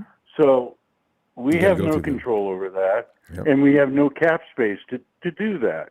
And Jimmy is gone. I think he's going to fetch a mid to late first round. I don't see Washington giving up the 11th pick in the draft for Jimmy. A little high. Yeah. But I do see Pittsburgh possibly giving up a 20-something draft pick for Jimmy, where they have a running game first. It's perfect for Jimmy. Yeah. And I think Pittsburgh would do well with Jimmy. Yeah. That I could see, or something comparable to a first-round pick, like a second and a third and a player or something like that. But and maybe a conditional. I think we're going to get some capital for Jimmy. I don't see any quarterback that's been to a Super Bowl and an NFC championship game not going for a mid or late first round value. It's just, come on. How many quarterbacks in the mid or late first round get drafted? Exactly. No matter what 49er fans think or anybody else, right? I agree. The guy's got pedigree now. No matter what anybody says about Jimmy, he's been places. Yeah, so we're going to get some value out of him, and now we're giving up the 28th pick in the draft for Trey to Miami. So he's gotten cheaper. Yeah. Trey's going to be the quarterback, no doubt about it. What I would like to see, and Dee Ford is gone. We're going to save a few $1 million. Yeah. Just off Dee Ford. About 7. As long as you get it done before June 1st. Yes. And so that's going to give us. We're going to be in the top 6 or 7 cap space teams in the league once it's all said and done. And so we can sign a bunch of players. We need to upgrade our offensive line because, everybody says, Trey's got mobility, but he also doesn't have a quick release. Yeah. And so that's a problem. He's got to get faster. Everybody says, you get stronger and faster running-wise, physically. It's not that part of the game that he needs to improve. Yeah, he needs to improve his ability to read defenses, and get that ball drop out. Back, make the read, and get the ball out quickly, and have some touch on his passes. That's what he needs to do. That's where he's lacking. As soon as he does that, he'll be a good quarterback. Yeah. If he can do that. Not everybody can do that. So, right. The people that just go in and train and practice at it, it doesn't, because Kaepernick, remember him? Cap could never stop that baseball windup, and that's because of his baseball background, right? And it cost him in time, and then also the ability to read defenses quickly. He couldn't do it. That's where Joe and Steve excelled. And so, those guys made it Hall of Fame careers because they were able to read defenses and react and figure it out quickly. Yeah. So that's where the key is for quarterbacking. Always. But, Jimmy's going to fetch some price tag. I would like to see us upgrade the offensive line. We have to do that. Oh, please, God. Yes. Oh, I got to get that right side fixed, Phil. Because Trey cannot play behind the same line as Jimmy Garoppolo just for the reasons you just said. He needs a little more time. Those guys cannot crumble within 2 seconds like they did, Oh. I'd love to see us get a shutdown corner. I would like to see us sign Jacarcy Tart back because he proved that he can play a whole season on, finally. Except for the drop against the Rams, he had a pretty good season. Yes, every game except for that one. Yes. Anyway. I would like to see us, if Raheem is healthy, I would love to see us bring him back. He's going to be cheap. You think? He'll get offers from other places, though, Phil. Huh? Like Miami. Word is already on the street that Mike McDaniel's going to try to lure Raheem Mostert to Miami. I hope it's just a rumor. Well, I would like to see us get him if he's available for you and me both. low cost. There's not a lot of us, but I agree. Because he's a guy that can just break it. Yes. And with Elijah Mitchell now carrying the workload and having Raheem as the explosive guy, and we've got the backfield would be set. That way we don't have to run Debo as much because I think he's going to break down. If I he know keeps something's going to go wrong. I agree. I cringe every time he does that. At the speed and the other he's thing moving, is we need to get Nick and Debo signed long-term, 5-year contracts. Yeah. Push the salary out, to where it's low at the front end, high at the back end, and I think we'll be fine. And they said they've already got that budgeted out, Phil. I don't know what they mean by that, but yeah. Well, I'm sure they do. They plan for that. But I think we're in good shape to be long-term, in the playoffs or competing for years. Honestly, Phil, we got to give them credit. As long as Kyle and John are there, you're always going to be somewhere at this point. And Parag. Yeah, because they know those three guys. If we keep them there, we'll be a winner. Well, Phil, I have no doubt. I tell you what, good to hear from you, Phil. And this is your time of year. We can hear you all the time. Phil, I will be looking for you Friday as things are going to develop here faster and faster. Don't know the cap, and they talk I stuff Bring out everybody of their rear ends. Yeah. Jeez. All right, Phil. I'll see you Friday. All right, Ronbo. I'll talk to you later. Looking forward. Have a great night. Okay. Bye-bye. Bye. And Revenge says, thoughts on trading away Armstead? Absolutely not. Not a chance. Armstead has done enough to prove that he belongs on that defensive front. Do you realize Armstead Jones in the middle was one fantastic run-stopping team, and then Armstead started getting the sacks. I don't know why people still think Armstead's a bad player. Armstead is a bad mofo, and he's not going anywhere unless somebody says, we'll give you 2 first-round draft picks. And you say, what? Anybody's available for 2 first-round draft picks. Let's talk, Hey, Jerry, thanks for that contribution. So, Ronbo? Okay, now this sounds all right. This sounds normal, and it's not garbled. Yeah, go ahead. So you're asking if we could contend with Trey or make it to the playoffs this year? Yeah. Are we going to the playoffs? Wait, what do you think, Ronbo? You think we could make it to the playoffs? You know what? I'm still the jury and I are still out. I need to see first 2 weeks. You know what though? After the first 2 weeks, I'm going to go nuts, especially if it looks good, because our schedule is going to be really a little. It's going to be rough this year because all the teams that are above 500, we're going to see them this year, right? So that's why we're going to be heavily tested to start the season. If Trey can weather that storm for the first 2 or 3 weeks, I say, yeah, we got this, because the rest of the guys on the team already know what to do. But if Trey can meld in there with them and not slow things down, yeah, because he's got enough added juice that, it makes it even better. But I need to know if he can handle it right off the bat, because nothing's changed. One thing Ryan Clark said that I got to agree with, nothing's changed since the season ended. Trey still has no experience. He still hasn't got anything under his belt other than just studying and everything else. So when he comes into camp next year, the offseason is what they're talking about. It's got to be kick-ass to get him up to the next level. So, yeah, if that happens, yeah, we got this. But that's just my thinking. What are you thinking? I feel like we can because, the pieces around Trey, our offense is pretty stacked and our defense is too. But, our defense is going to look different next year because the free agents. But, I feel like. Oh, that's right. Most of those guys are. Yeah.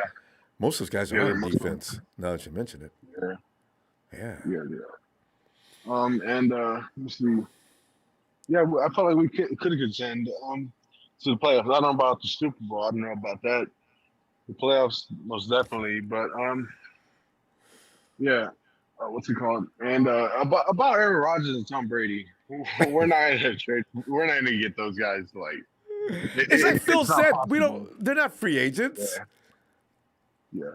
Aaron Rodgers is not a free agent until I think 2023, or I don't know when, but after this season, I think.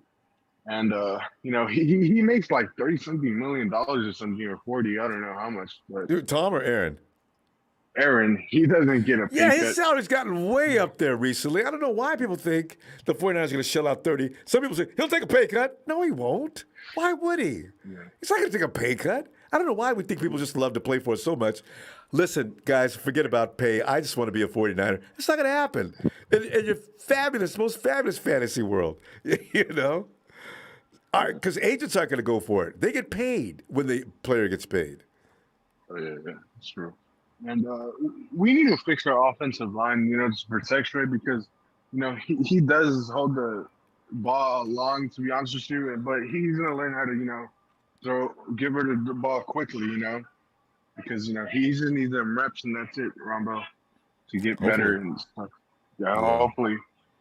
But we do have to get that offensive line, though. It's got to be a little short up, though, because, it's got you got to give him a little time. If guys like Aaron Donald coming at 100 miles an hour, it's going to freak him out. He's 22. He's playing his first season, all right? Don't have him on the dirt every few minutes. So, yeah. Yeah, because look at the last two Super Bowls, right? Yeah. What's it called? Patrick Mahomes and Joe Burrow had been under pressure in those whole two Super Bowls, right? Yeah. Yep. So that we need to fix our offensive line, to keep everything, calm and for Trey Lance, because pretty much his first year as a starter, pretty much. It is his first year. There's no doubt about it. As a starter. In the NFL, with no college experience except for 1 year, and training by Kyle Shanahan. So it could be a little growth process. I don't know what it's going to look like, though. Yeah, there's going to be ups and downs, and, it's going to look exciting, I don't know how it's going to look like, but I'll be excited, and, as long as he doesn't get injured, Jay. Long he needs to learn because if he's going to be out there running because a play's breaking down, instead of just going down, he's going to run, and then that opens up the door for a serious injury. So this is why there's some scary things involved with this. The offensive line does have to improve play. I'm not worried about Trent and Lakin, but from the right of them over, God. And Trey is not really like a mobile quarterback. He's he looks to throw the ball down the field, He's not really he has that speed. He's athletic. Like that. Yeah, he's athletic. Once he gets rolling, though, he can run, boy. And if you catch him, try to hit him sideways, he'll remind you of Derrick Henry from what I seen on the college tape. Bam! Oh! Roadkill! Somebody see if he's okay. Hey, look at me. I talked too long here. We out of time, Jay. Let me. One last thing. About Jimmy, I feel like we're gonna get a second or third for him. I don't know about first, because he's getting $27 million after. Trade for him for $27 million in a first. That really doesn't make sense. Yeah, that's a lot of money for $27 million. We'll see. I don't know how much. You have a good day, Ronbo. You too, Jay. Appreciate you, fam. Have a great night. And we move over to T-Flow and Allie. T-Flow. Hey, what up, Ronbo? Hey, Hey, T-Flow. Ronbo. Hey, Allie. Yeah, we're just sitting there like we're looking at the future, and the NFL the writers are saying, yeah, you 49ers, man, y'all got a chance. We put you guys in our top 5 to get back to the Super Bowl. And that's happening a lot. Some people have them as high as 3, behind Kansas City and Buffalo. So, but T-Flow, are you looking toward going into playoffs and getting past everybody and getting to the NFC Championship? And yes, this year we say, we got it. Let's go. Who's at the other side? It's Buffalo. Don't matter. We'll kick that butt. Are you looking forward to that? Well, first off, I want to see who's on the team first because we have a lot of free agents, and we got to see who's on the team.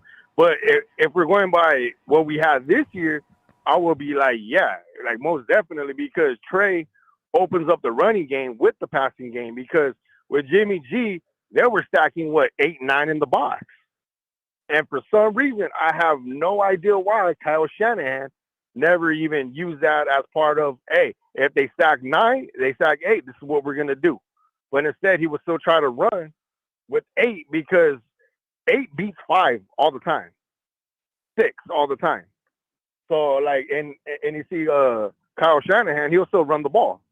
And that's why we couldn't get a running game. With Trey, if they stack 8, Trey could easily run it, get away from it, or if not, he's going to throw it. He has an arm to throw deep. He has an arm to throw on the run on the other side, almost like Cap. Like he has a strong arm.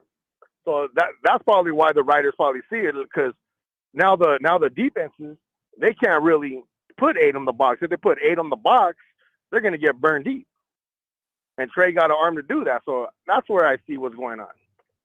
But the one thing that I'm a little skeptical of that people are from what I've been hearing is we got a new tight ends coach who never even played the position or even coached the position. That's what I'm kind of worried about. Because we got George Kittle here. We do this every year. There's always somebody comes in who used to work at a dime store, and now he's coaching a position group. I don't know why. There must be a reason why they do this. That was a disaster after Scangarello left for the quarterbacks coach. I don't know who he was, but I was delighted when he left, right? Yeah, I guess he's the only people available. Do you think George Kittle is really going to listen to what that guy's going to say? Be like, dude. Yeah, because George knows more than he does. Yeah, dude, you never even played the position, and you're going to be coaching us? Do you even know what schemes are? Do you even know how to position yourself, how to block for a tight end and get open for a pass? So that's what I'm just questioning, because the one thing is that I want to go by, we got a good quarterback, Trey Lance, right? Like everybody's been talking about, his IQ was off the charts coming out of that draft. He had the number 1 IQ. A lot of even players say this guy is very smart. We all know Kyle Shanahan's offense is hard to understand. He got it during training camp, the whole playbook during training camp. But now he just needed reps. But that's how you get better. Look at Ambry Thomas. Once Ambry started playing, like in the beginning of the season, this guy's a bust. He's like doo doo.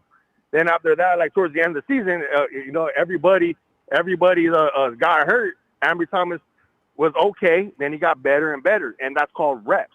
Trey's gonna get that in time. We got wide receivers where basically we had open throwing deep, right? It's on film where basically Jimmy had a clean pocket and threw it to a check down. There's plays, all this, and we don't know what the whole situation was between Brandon Ayuk earlier during the year, because don't forget, Brandon Ayuk was training with Trey Lance during the offseason. Once the Niners drafted him, he saw what Ayuk probably saw what he can do, and all this. I'm just speculating. I'm just putting my own opinion out there. Where basically maybe Ayuk said, "Hey, what's the point of me running hard for a deep play if Jimmy's not going to throw to me?" Could that be the professionalism of Brandon Ayuk? The reason why he wasn't doing what the professionalism of how to become a professional football player, because he wasn't getting no looks. And not only that, if you look at the first couple of weeks, he was open. So that's going to open up Trey Lance with Brandon Ayuk. So, Hope so. That's what. But right now, like people are talking about Aaron Rodgers, Tom Brady. Let's talk about them if that rumor is really true, because you even told the other guy, do you think Kyle Shanahan's really gonna give the reins to Tom Brady? Because we all know Tom Brady's gonna be like, I want Gronkowski, I want this person, and I want this person to come. And we are not running the ball 40% of the time. Well, should I say we're not running the ball 60% of the time, Kyle. I'm Tom Brady. Remember? That and also too is I'm not gonna run 3 plays just to set up 1 play. Like, I'm not gonna do that. I'm gonna say. I don't think Aaron Rodgers is going to go for that either, actually. So, well, Aaron's wasn't having like to go that through it a with little LeVere. bit. No, actually, Aaron still got his way in Green Bay. But the first year, they were having a lot of problems with Jones running the ball too much. So, I don't know. It's really difficult. But T-Flow, good stuff. And I'll look for you Friday. But what do you think of this? Niners try to get Chandler Jones. Do whatever it takes to get Chandler Jones. That I like. To replace Dee Ford with Chandler Jones, but he's probably going to be too expensive. T-Flow, that's a lot of money. I don't know that they can afford Chandler Jones. But fam, we got to go. All we got to do is just get rid of Samson, Ebicom, and that's going to save $6 million. Yeah, well, they could. So basically, give them what? Maybe like towards the back end of the career, 10 mil. 10 mil, bunch of bonuses. People, I know what you're saying, but listen, we got to go because the production's going to cut us off. But listen, you and Allie have a great night. I'll be looking for you on Friday, okay? Have a good night. Good night, Have a good night. Good night, T-Flow. Y'all ready for that shout? Yep. Niners!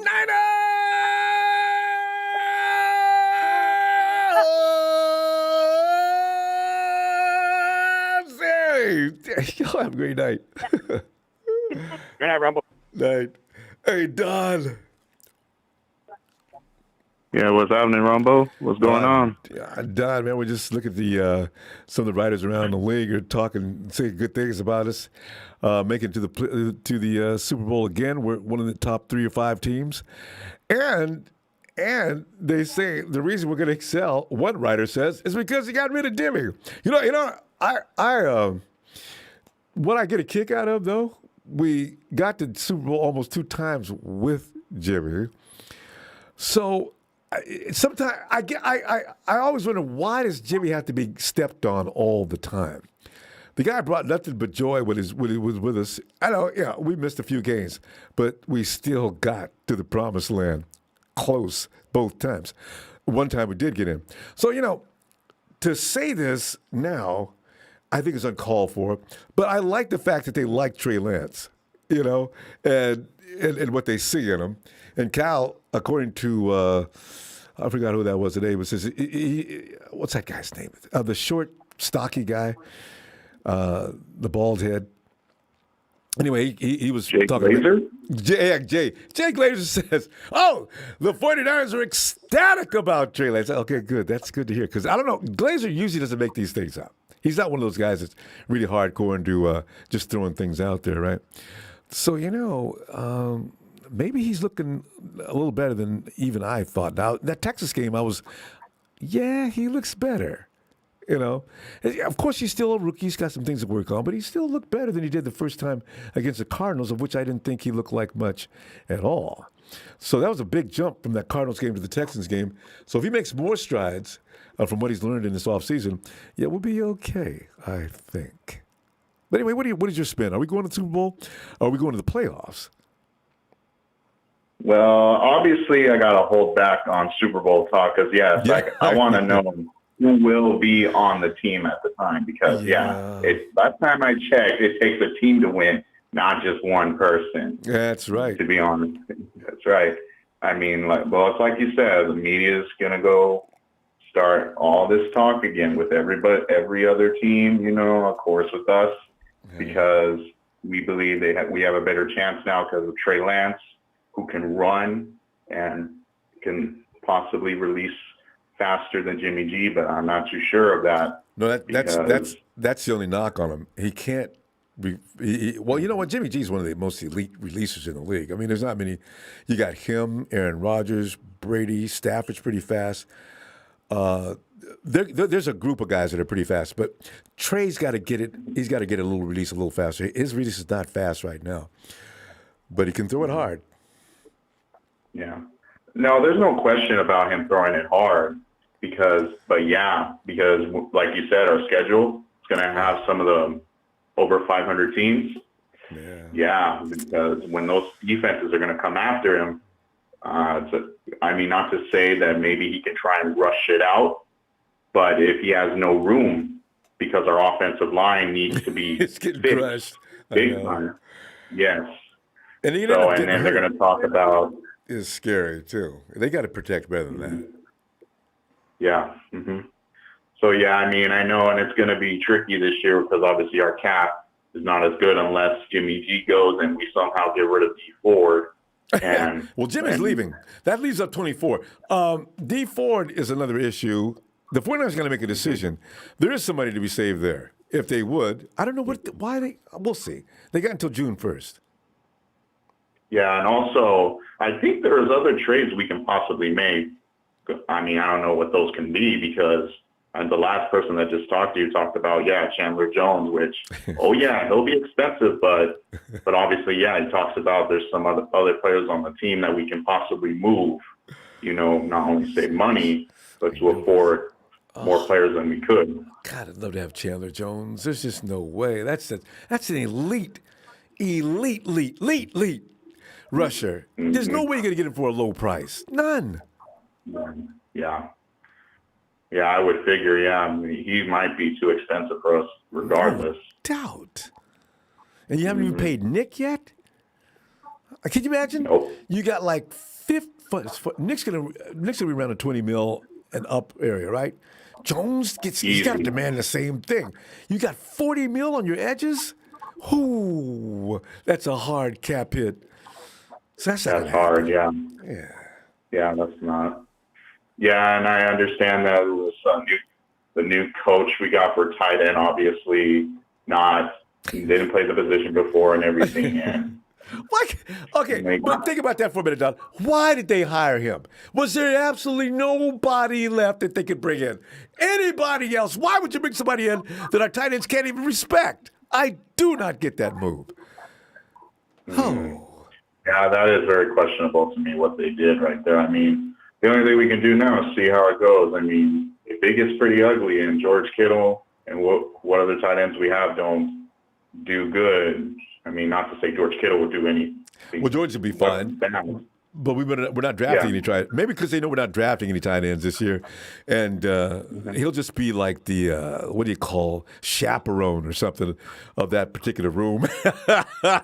You guys discuss this weekend's game. If you need me for anything, I'll be right over here. I'll step out for a minute. I'll be right back. Because he's useless. Yeah.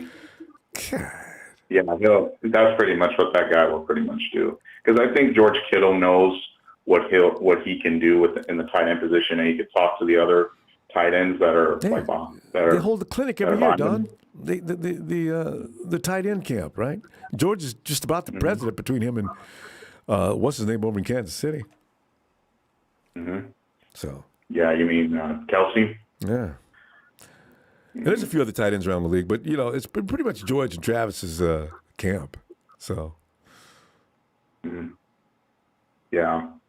So then anyway, as far as what we can get for Jimmy G, obviously the more rumors keep going around, like the Eagles all of a sudden. I heard this that they could. I just heard about that one. Yeah. Indianapolis, but I'm like, being pushed by ESPN, and then of course the WFT has been mentioned from a few days back. Anybody else? Yeah. Well, not other than the Steelers or Washington. But the Indianapolis one that you just said right now, that does intrigue me because obviously because Carson Wentz's value, I think, didn't it go a little bit low now because of what transpired this past season with them? What I read, they're considering releasing Carson Wentz. So, I don't know. Yeah. Ooh. They take a dead cap, though, if they do. And, they better try to trade him. So we'll see about that. So anyway. I'm just saying that would be pretty interesting. Wouldn't it? There. We'll see, because get ready. Brace yourself, Don. 2 weeks from now, all hell is going to break loose on this front. Big fam, Oh, yeah. let me see you Friday, and let's see what develops between now and then.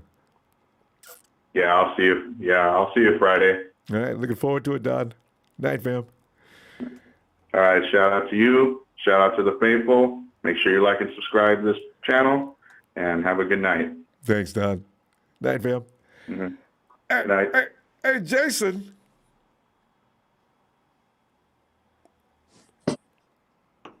Well, Jason. What's up, man? How you been? I'm doing all right. You know, now the Super Bowl celebration's over. You know, it takes you like 5 days of mourning and stressing. I feel normal now again. You know, damn the Rams. Yeah. And as long as I didn't pay any attention to the festivities going out there in L.A. with their celebrating the Super Bowl win, I'm cool. How about you? Yeah, decompression is very important. You know, instead of 24 hours, we needed a couple weeks, especially watching the Rams and watching where we could have probably exploited some things, you know, but I'm listening in on what y'all are chiming, you know, what y'all talking about tonight. And as far as the release goes, you know, the mechanics are like this. Release, the speed of the release really depends on two things. One is your processor speed. How fast can your mind see the route develop and react? Because as you know, it's all reaction. You know, if you don't know the playbook and if you don't know the offense, your release can't be but so fast because you're not trusting what you're seeing just yet. Yep. So that's one aspect of having what's perceived as a quick release. Jimmy knows the offense, and as soon as he sees it, he's letting it ride. The second thing, where Jimmy Garoppolo and Aaron Rodgers are alike, dare I say, is if you notice with Jimmy, his feet are never planted, which causes the ball to sail a lot. Rodgers is a lot better at it, but Jimmy, he doesn't have to be planted like baseball. You know, there's a mechanic to the planted throw. You got to plant your feet. Jimmy's feet are very rarely planted, so that can give you a quicker release, but he pays for it with the floating balls behind the receiver. No power in the shot. He's all arm. He's just arming it. So that's two things. So, you know, we're going to have to get Trey's processor speed up because I realize his mechanics are more solid, like grounded, planted. I like to see him after 16 games, 17 now, what he'll look like. And then the second thing I want to touch maybe on, 8, Jason. Can we get 8? Because we got places to go. He's got to get that down as soon as possible. 17 games. I'm thinking. That's too. Oh well, okay, but I mean by week 8 because we got a hell of a schedule coming up. So he's got to be ready to really. He's got to be He's got to be a seriously gunfighter by week 8. I don't know why we're so paranoid. That's what everybody else says. We watched Brady sit behind Bledsoe. This is how it goes. Steve Young sits behind Joe. The ideal is to sit and watch and learn for a year, right? You don't want to throw him in the fire. True. Right? So that's what I don't know where our paranoia is with Trey. Why are we holding Trey to a higher standard? Is it the 2 first-round picks, the 3, considering we gave away our 12th? But is it the draft? Is it the stock we placed? Why is he held so high? I can answer one sentence. The fear of the unknown. We know a little bit about him, but we don't know a whole lot yet. We just know he's got all the tools. We've got everything you need to be a stud. But I didn't see the fear present with Mahomes as he had to sit behind Alex Smith. I don't see it present in other areas. I just know with Trey, it's that's a good point. Oh my Lord, what's Trey gonna let's see the man perform in 2 games. He's getting a lot of good, really good. Yeah, he's getting a lot of love for 2 games. Yeah. All right, so let him work. Then the other thing, okay, this intelligence, like I think Kyle Shanahan falls under this line of very intelligent. Then there's football intelligence, and that comes with playing football. So Kyle, I think, without ragging on our coach, one of his Achilles heels is football intelligence. He doesn't have a whole lot of it. I don't think he does. You and Tony out in Australia, you guys need to talk. He'd love this. Tony, you listen. I know you listen, Tony. When it comes to situational downs, real football players like Tom, remember John Lynch in the skybox in the Super Bowl? Yep. Time out. We got a minute 40. So that's football intelligence. Why would you not with 3 timeouts on the board, and I don't want to keep going on that, but there's other areas. 4th and inches. You're punting at the 50. Why? That's not football. Real football intelligence shows in your play calling. Granted, he knows how to draw up plays to get guys open. That's his bread and butter. Like, Kyle can get guys open. He knows how to draw up the X's and O's. Now, I need to see him execute a game. Like right now, the Rams, somebody just earlier said, you're selling out to stop the run, right? Yeah. If they're stacking a box with 10 guys, with 9 guys, it's Jimmy. It's your show, Jimmy. They're stacking a box. We're gonna notice Jimmy was eating. Jimmy was eating their defense. Yo, listen, Jimmy was eating the Rams defense up at first. Then we just said, nah, we're just gonna try to run up the middle through that. It's a fucking 9-man front. Throw the ball, Kyle. And Jason, football intelligence. And Kyle knows Jimmy's beaten that clown club 5 times, Kyle. Why are you hesitating? Let him do whatever he can do. You know, so basketball is the same thing. We're going to stop Michael Jordan from penetrating, let's say. We're going to force him to pass the ball. Double Jordan. Just like we doubled Adams in the Green Bay game. We doubled Adams. We took Adams out and forced, and it really caused problems. Well, the Rams did that to us. They took our run away, which can be done. It ain't like our run game is unstoppable. All you got to do is stack the box. Yeah. Now he's saying, go ahead, Kyle, let me see you put it on Jimmy's shoulders now. He doesn't do it. He runs up the middle, run up the middle, run up the middle, run up the middle. Negative yards. That's football intelligence. And that's what I wanted to touch on. And Jason, you another extra point I want to piggyback on from that because we got to go. Listen, if I'm a player and you tell me on 4th and inches we're going, my confidence is so up. My thought process are, I ain't about to let you down either. Give me the damn ball. You know, come on, coach. And now you do that, they don't trust you any more than you trust them. Oh, hey, Jason, one more thing before I go. Are we aware of what Brandon Ayuk said publicly? Are you aware of that? What did he say? That he said, I'm deep. Please give me the ball. He said this on his Instagram post. I guess he's taking shots at Jimmy, man. He said, I'm deep. I'm open, please. And he posted the Rams game. Go check it out. But all right, bro, I'm out. Thanks, man. Thanks a lot. Appreciate it, Jason. Have a great night, bro. All right, man. Peace. Yeah, you know, he's. I hope if Kyle doesn't put a leash on Trey, you know, he'll get that ball. You know, well, it's a big show. What's up, Ronbo?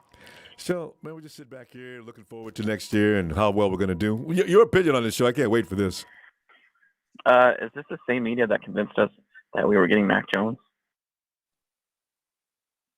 You know it is. What we're talking about tonight? Absolutely. And that leads me into my question for you tonight, Ronbo. When it comes to selecting your doctor for your next provider, do you want the doctor to be with gray hair and full of life experience, or do you want the doctor to be fresh out of medical school? And probably I have to ask him if he shaves or not. Of course, I want that guy that's been around for 100 years. And that brings me to my next point to answer your question. No, we're not going to the Super Bowl with Trey Lance next year. Ronbo, he has a lot of mechanical issues that have me skeptical on him that need to be fixed. I can't even say we're going to make the playoffs with him either. Like, it's not only his mechanics he has to work on, Ronbo, but we're going to have a totally different new entire team in 2022, and he has 21 men to win over. He's already won over his coaches, and that's great and all, but there's 21 other men you've got to win over, not just your coach. You know what I mean? I know. You know, from what we heard about in the locker room, if Montana's telling the truth, which I actually hope he's not, if those guys go out there with any doubt in their mind or any attitude, I'm concerned about how many free agents. We're going to see about that show. How many free agents are willing to re-sign for little money? Exactly. And that's why I think you brought up Raheem Mostert tonight. That's why I think he's going to go to Miami and follow the money. That's where all players go. Follow the money in tax-friendly states when their contracts are up and they're nearing their retirement. States, exactly. That's a big So, draw. And Miami, if you had a gun to your head, Ronbo, and you had to choose between Miami and Santa Clara, where are you going to be moved to? I love the beaches of Miami, and that you don't have to pay those taxes is incredibly difficult to say no to. So I guess you got me there. There you go. Oh, God. And the kid, he's 21 years old. He's barely legal enough to drink. He can't even rent a car right now. Well, he probably could rent a car, but he needs a driver's license, right? 21. He has no life experience, Ronbo. Yeah. And you're expecting him. And what inexperienced quarterback have you seen in the past 10 years that have made it past the first round, or even to the first round of the playoffs? Didn't Mahomes make it in his first year? No, that was his second year. Did he not make it? Tom took him out. You're right. Did Tom take him out in the it was first year? his third year. It was his third year, I believe. I'm not too sure. He's had Tom Brady problems getting past Tom. Yeah. Yeah, I know. And basically, he's a rookie. It's asking a lot. But the difference between the rest of the team can carry him this first year. The difference between Mahomes and Trey is Mahomes had more college experience under his belt. Yeah. You know what I mean? So it's not like he didn't go in there with a blank slate. You know what I mean? Yeah. Like Trey Lance only has 1 year of college under his belt, and that's one thing I didn't like about him. Yes, we went through a pandemic and everything, but and George had an interview earlier. He was asked about Trey Lance, and he used the word intangibles. And those are the words you stay away from when it comes to quarterbacks. I know. It's a funny thing. So did Debo. And that is. They didn't say intangibles, but he's got. Those are the two. Yeah. Those are the two main people he has to win over big time. They loved Jimmy, Debo, and George Kittle, especially George Kittle. If there's no chemistry with George Kittle, then I'm sorry, then we're not going to be going too far. They'll work it out. Joe. They have to. I'm not going to the dark days again, Show. I can't go back to Jimmy Tomsula and Chip Kelly times. We got to. Joe, we still have a solid roster. They've got to figure this out. Just whatever you got to do, just put Trey in a safe zone. Don't run plays that are just too heavy duty for them. Just. The jury's still. Yeah, I know what you mean. The jury's still out on me on him, but I'm very skeptical. I do not like athletic quarterbacks. Athleticism can be a blessing and a curse in a quarterback, but it's more of a curse in the NFL because teams know how to stop that, and they don't really. They laugh that off, pretty much. Yeah. You know, like 11 turns on 1 against 11. That's not going to work. The past 10 years have been pocket passing quarterbacks. I know. What is it going to take for people to understand that in the Super Bowl? Athleticism is overrated. But it really is. But Trey, in a quarterback, he does have some his talent in the pocket.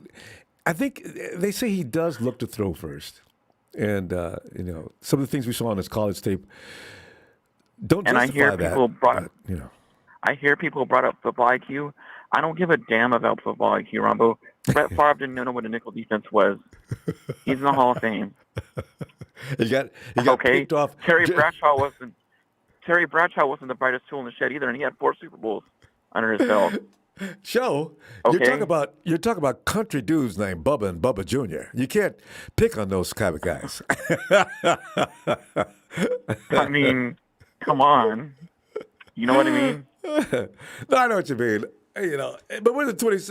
It's got to be a little different now. Our coach is supposed to be this boy genius, and he's choked in 2 Super Bowls and lost an NFC Championship game. He's got the highest football IQ out of all the NFL coaches in the league right now. So don't give me this football IQ crap. Oh, God, Show, you have to bring up, don't confuse you with the truth. If Kyle loses one more big game, though, Jed's going to get mad. Oh, yeah. Because everybody's going to blame the quarterback. When did you start looking at Kyle? I don't know. It might be now. Next year, Show, that's going to come into real vogue. We'll see. All right. So we're out of time. All right. Shout out as usual, we always bring and controversial things in. The guy you were talking about earlier, The guy you were talking about earlier, Marcus Jones, he's a cornerback out of Houston. Yeah, the one you showed me. He plays special teams he's got everything. outside and nickel corner. Oh, they So say he's got every tool in the box. God. Yeah. First round, show. Somebody picked him up in the He's first a second. He's a second or third round grade on him. So okay. Yeah. All right, show. We're gonna go before because protection of throws us out. special teams aspect. So all right, shout out to everyone. All right, take care. All right, man. Night, show. Yeah. Okay, so we're seeing, both sides of the coin. He brings up some good stuff, but I still want to win. And we're going to win. We're going to win. We're going to win. We're going to win. Hey, 209 area code, get in here. Hey, you better start putting some respect on the Rams' name. We're going back to back, baby. You roach. We got you. Is he done? I'll roach. We got you. He's lost 6 out of 7, and yet he's got us. Good luck to him. Ellis, why you want to let him jump on me like that, man? I'm supposed to come in and get that fool. Ronbo.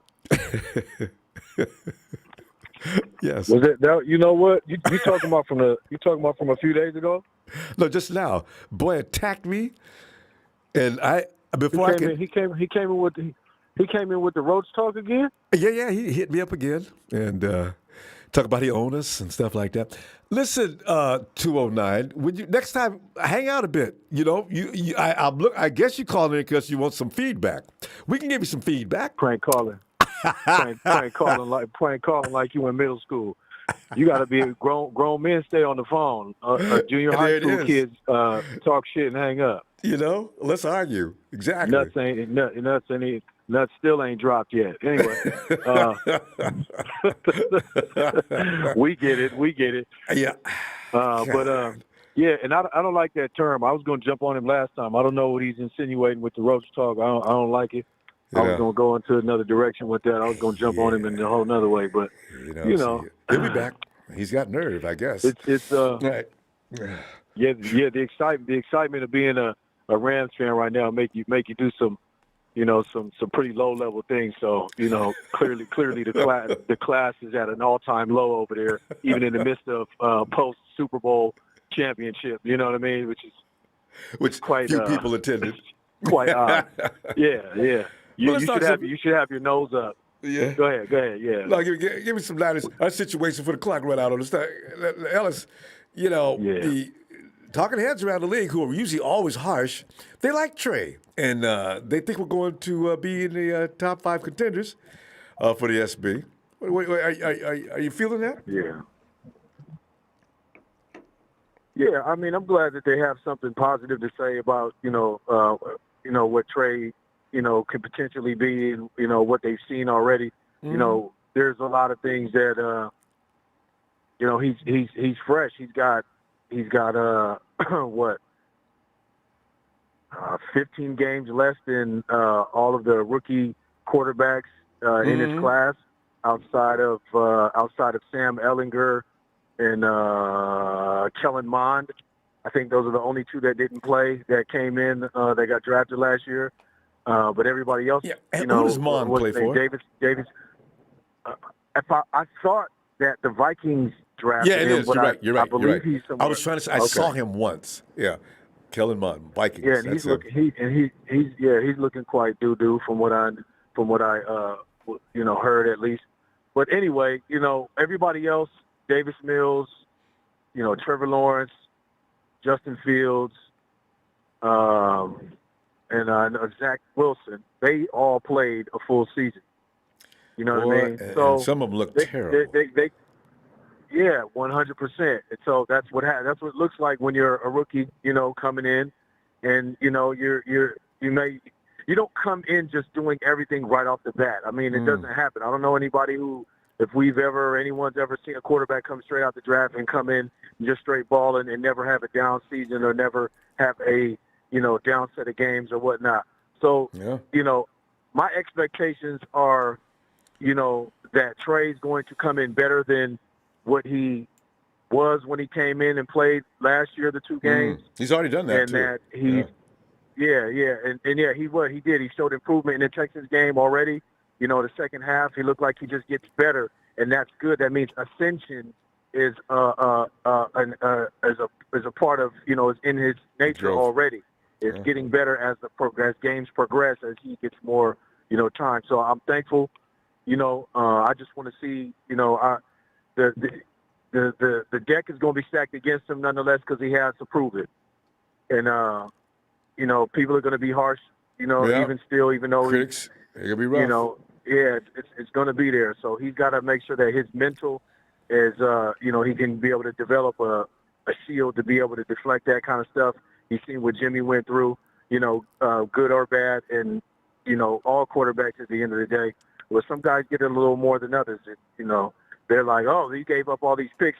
See, it's messed up because if we would have just drafted Trey, at whatever we had, 11 or whatever that damn pick we had, if we'd have drafted him then 13. People wouldn't have so much to add in and say, 13, whatever. They wouldn't be able to say, oh, man, you guys gave up 3 first rounds. Well, that's the first thing that come out of their mouth, Ellis. That is absolutely what they go do. Yeah. Boy. That's because that was the only team that wanted to trade with us. I keep telling people nobody else wanted to, or we wouldn't have had to give up all of that trade. Yep. It wasn't because we just were like, oh, we want to give up 3 picks. No, we had to in order to trade down to the number that we only had, that was only available to us. The only team who had a 3rd round pick that wanted to do business. Mm-hmm. So that's just what we had to settle for, and that was what we had to give up. But anyway, I don't know. All this Sean McVay and Aaron Donald talking about they don't know if they want to retire. Now they want to run it back. Yeah. Y'all ain't running shit back. Y'all ain't running shit back. What are they gonna find out? Get ready. And we got the 5th hardest schedule, Ronbo. So I'm looking for us to come in, flashing. We look. This is a season where we can't dick around. We cannot play around because we're going to be playing some good teams, and we had a schedule just this past season that we should have taken advantage of. That's another thing that guys got to look at in our team. It's like, look, man, we got a pretty smooth schedule. These are must-win. These are games we have to win. These are teams we should be taking advantage of, undoubtedly. Now we have a schedule that's, 5th toughest in the league, and we're going to have to make sure that we come to work.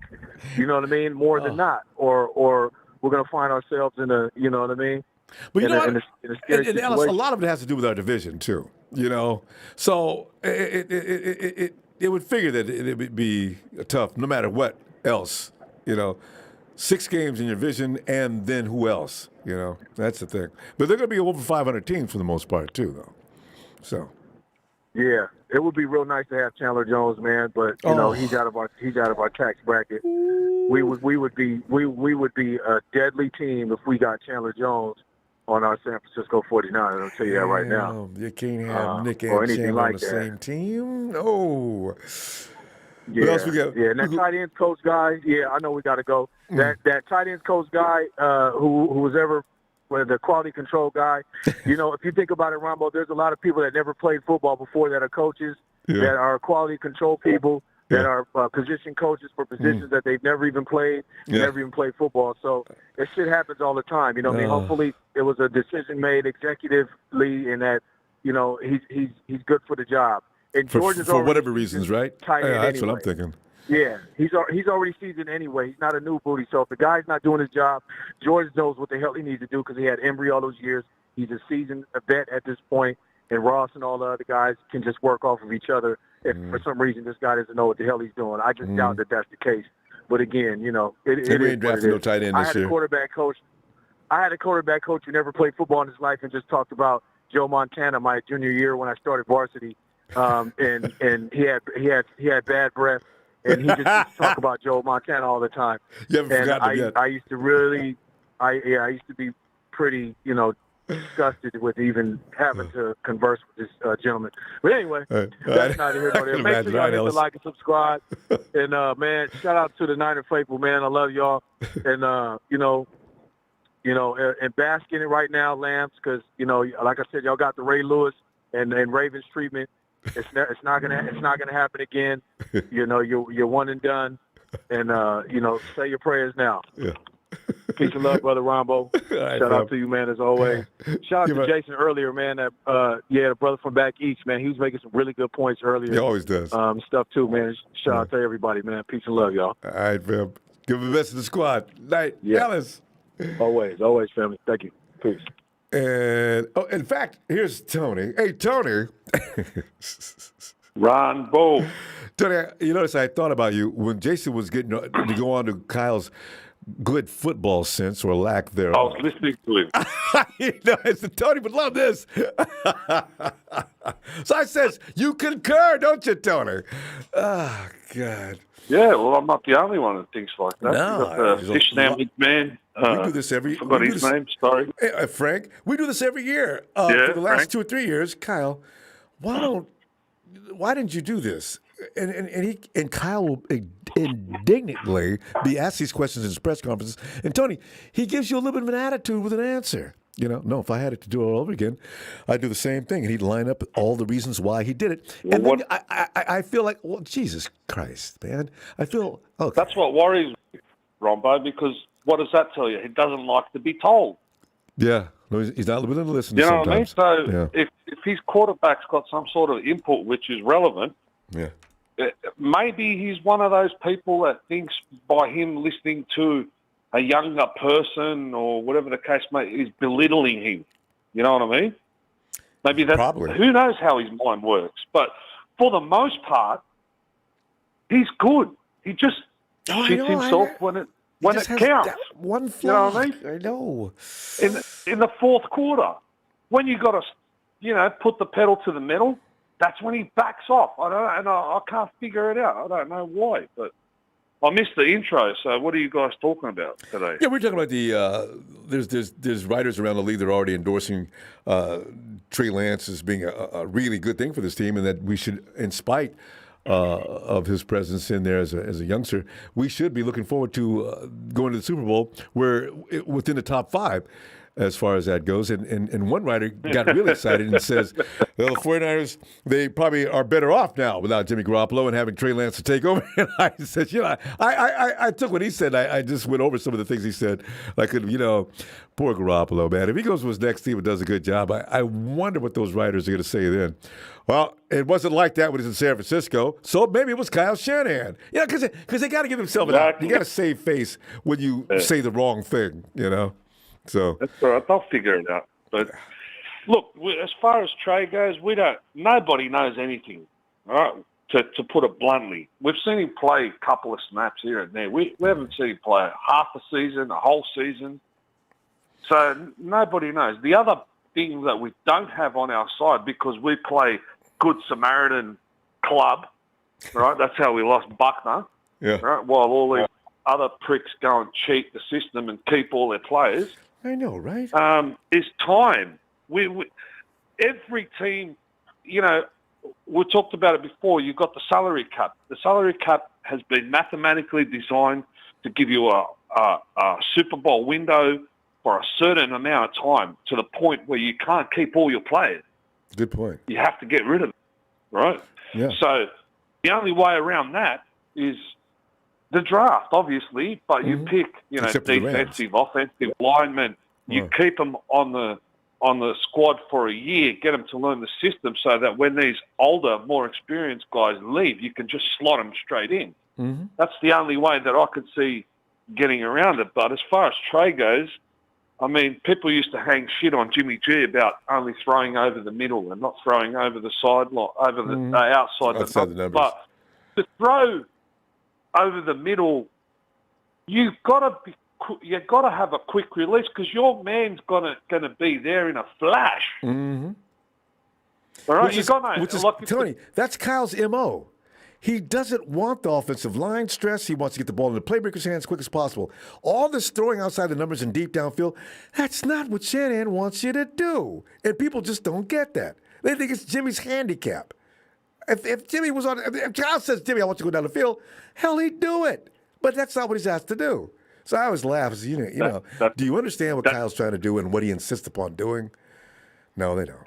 They don't care. That's my belief as well. I concur with what you said. But having a quick release is a skill in itself. Yeah. And Like I said to you the other day, when I watched Trey, he drops his hand below his hip and he's got that big sort of a wind-up, whereas Jimmy holds the ball right next to his shoulder. And that's why he's able to release it quickly. And you know yourself, I was thinking about it the other day, and in martial arts and things like that, they teach you, instead of throwing a big roundhouse, you can throw the same power, right, with a real short shot, but you've got to use your hips. And your do body. not You've got to wind turn up your or throw a body. haymaker motion. That punch is straight ahead. It's from the shoulder. Yeah. Boom. So if you're doing this shot like street fighters do, you're going to get hit in the face by most martial artists really quickly. That's right. Even in boxing, you know what I mean? They teach them how to throw from the hip, but you've got to turn your hips, Ronbo. So same with the ball. Power. When he's throwing, to get power, he's got to turn his body, turn his hips. You know what I mean? But to me, our window is closing. Our Super Bowl window is closing. And if we don't get there this year or next season, I'm sorry, but I can't unless we draft really smart and things like that. And I really haven't even had a look at the players that we've got on the roster that have been sitting out the year, whether they're worthwhile looking at for next year or the year after, or these younger guys or whatever. But Tony, I only you see know one, yourself, actually. you don't want to go to the dark days, No, but not we've been there. And once that window closes, brother, I'm sorry, but it's rebuild time. It takes a while. And then you go back to the basement. And, you know, like people hang shit on Robert Saleh. How long did it take Shanahan to build this team? It takes a while to build a team. It doesn't take. You can't just build a team straight away. It's like the not Rams. possible. And McVay had a team that was pretty much a lot of talent when he came in. So, of course, he didn't have to go through pains, you know? So it really is a contrasting difference if you got to come in and build a team as opposed to having one that's already ready-made, and all you got to do is come in there and connect the dots. So, you know? Of course it is, because you've got to start from scratch. Whereas this guy walks into a Caesar salad already made for you. Well, when you have to make it from scratch, you got to go get the ingredients. You got to chop them up. You got to. It takes a while. It's like you look at veterans like Matt Ryan, right? He had the glory days. He had one of the most fearsome offenses in the planet. Now, you know, all those guys have left or quit or whatever, and now he's out there with a bunch of kids, and it's really sad. I just hope our window stays open for 4 more years, at least throughout his rookie contract. But to keep those solid pieces intact, you're right, it's going to be tough, you know, especially after these 2 big contracts. Belichick had the ability to keep. He'd sacrifice certain pieces, you know, like for example, you need a kid that runs fast. We had, was it Marquise Goodwin? Yeah. Was he a track star, whatever it was? Yeah, Olympian. Right? So you've got an Olympic track star. All he has to do is run down the field and catch the ball. You know what I mean? So if some of your receivers aren't any good, well, get rid of them. Find some young kid that can run like fire, like lightning. Hey, but Tony, and as long as he can catch the ball, he's a bit of a tough dude. You're fine. You're fine. We got to go, Tony. But you listen, that's the essence right there. I don't care if I got a bunch of guys who can run around good. If I got the one bullet, you stack the box now at your own risk. See, that's the thing. People they talk around. So, but Tony, well, I tell you, I'll see you Friday. Yeah, we're already going to work now. Right? Good stuff, Tony. All right. Shout out to everyone, and see you in the next chapter. Looking forward to it, too. Good day, Tony. See you, man. Cheers. Cheers. I was wondering how long it was going to take. And, of course, here he comes. Listen. Is he smoking a cigar? He's really going to... Boy, that's... Oh, my God. Yes, Rudy. Oh, jeez. Oh. Ronbo, finally. Yeah. The Ramirez Sports Report returns to the Ronbo Show. Oh, I can't take it. You guys, I'm out of here. Oh, Ronbo. God. Yes, Rudy. I gotta tell you something, Ronbo.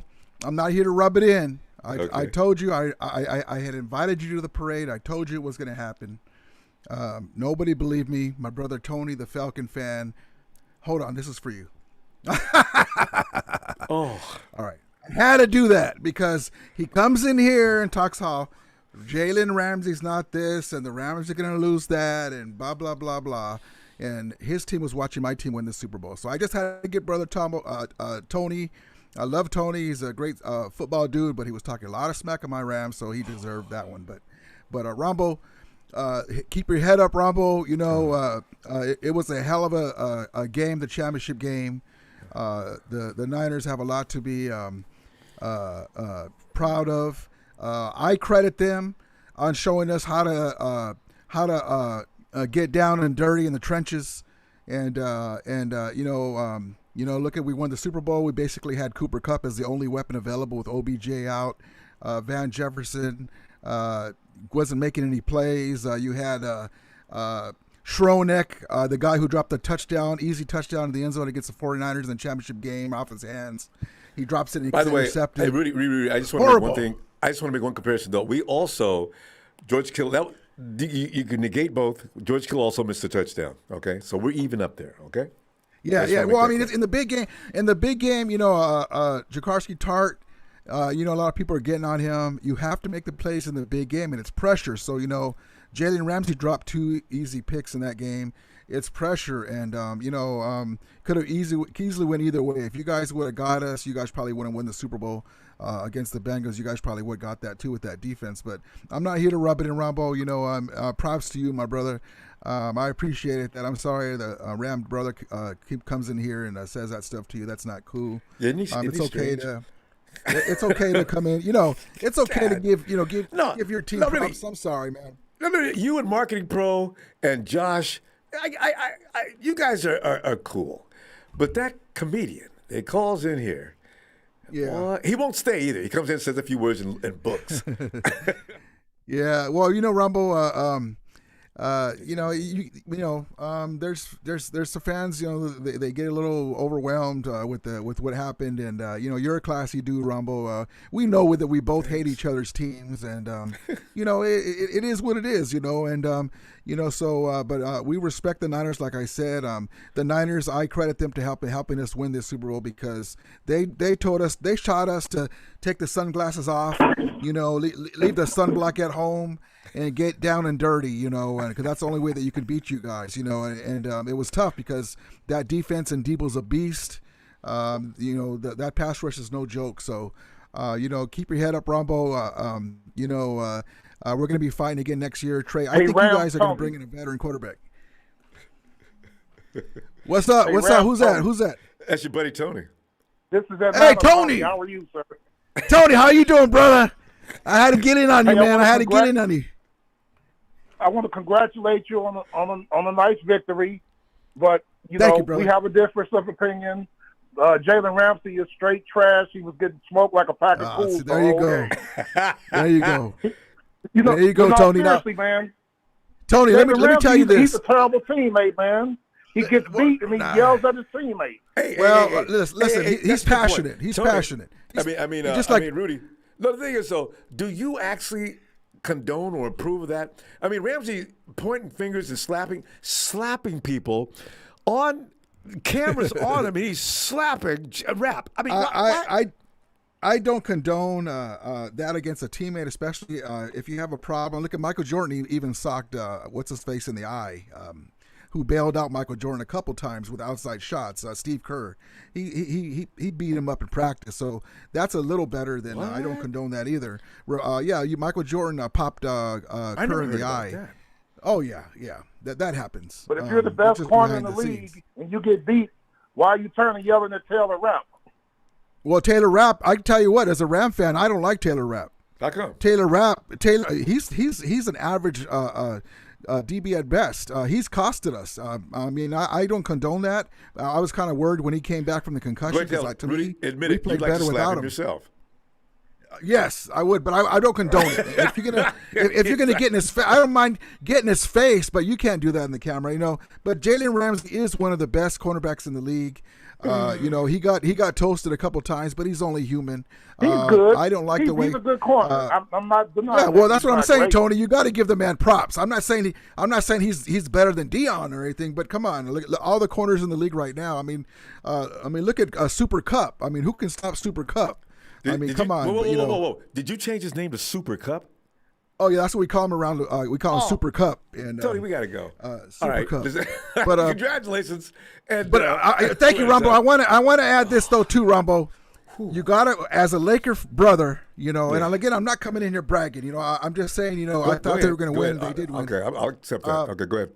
Okay, so Cooper Kupp came in on the parade today, and I was there. It was beautiful. I mean, it was a lot of Rams fans. It was wonderful. He had Kobe's jersey on. Yeah, I know. He had Kobe's jersey on. So you got to props that. And you Yeah. also, Ronbo, you know, I know he's not on your team, and you know you hate the Rams, but you got to give props to this man right here, Aaron Donald. Aaron Donald is a beast. One of the best to ever play. I got all the respect in the world for Aaron Donald and Cooper Kupp, who, by the way, is the best wide receiver in the league. Because some of the things he does and why is he always friggin' open is got to be a testament to his skill set. So I've got nothing to say about those guys. I still want to beat your ass, though. No, that's good. But Ronbo, look, keep your head up, brother. Keep your head up, brother. I'm sorry that's happened to you. My Ram dude, if you're out there, you know, lighting up on brother Ronbo, you know, he's a good dude.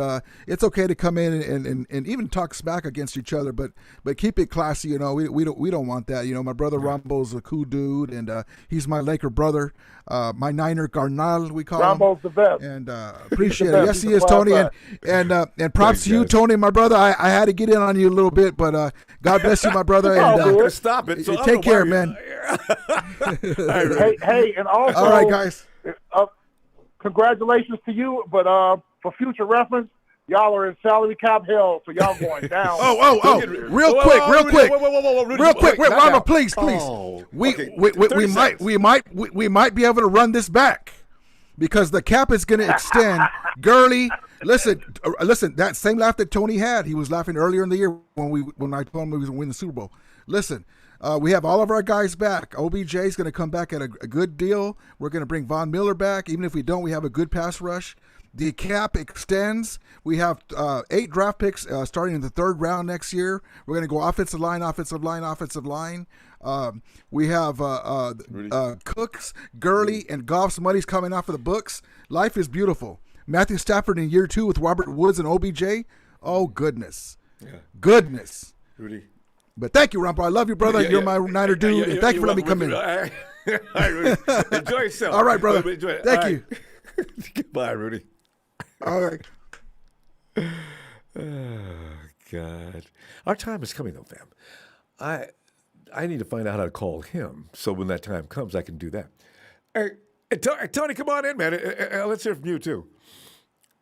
Hey, Ronbo. Yes. If they sign those guys, I think you said this a week ago. Investigation. If them, the Cowboys and New Orleans and some of Tampa get all these guys back, I'm going to scream for a thorough investigation.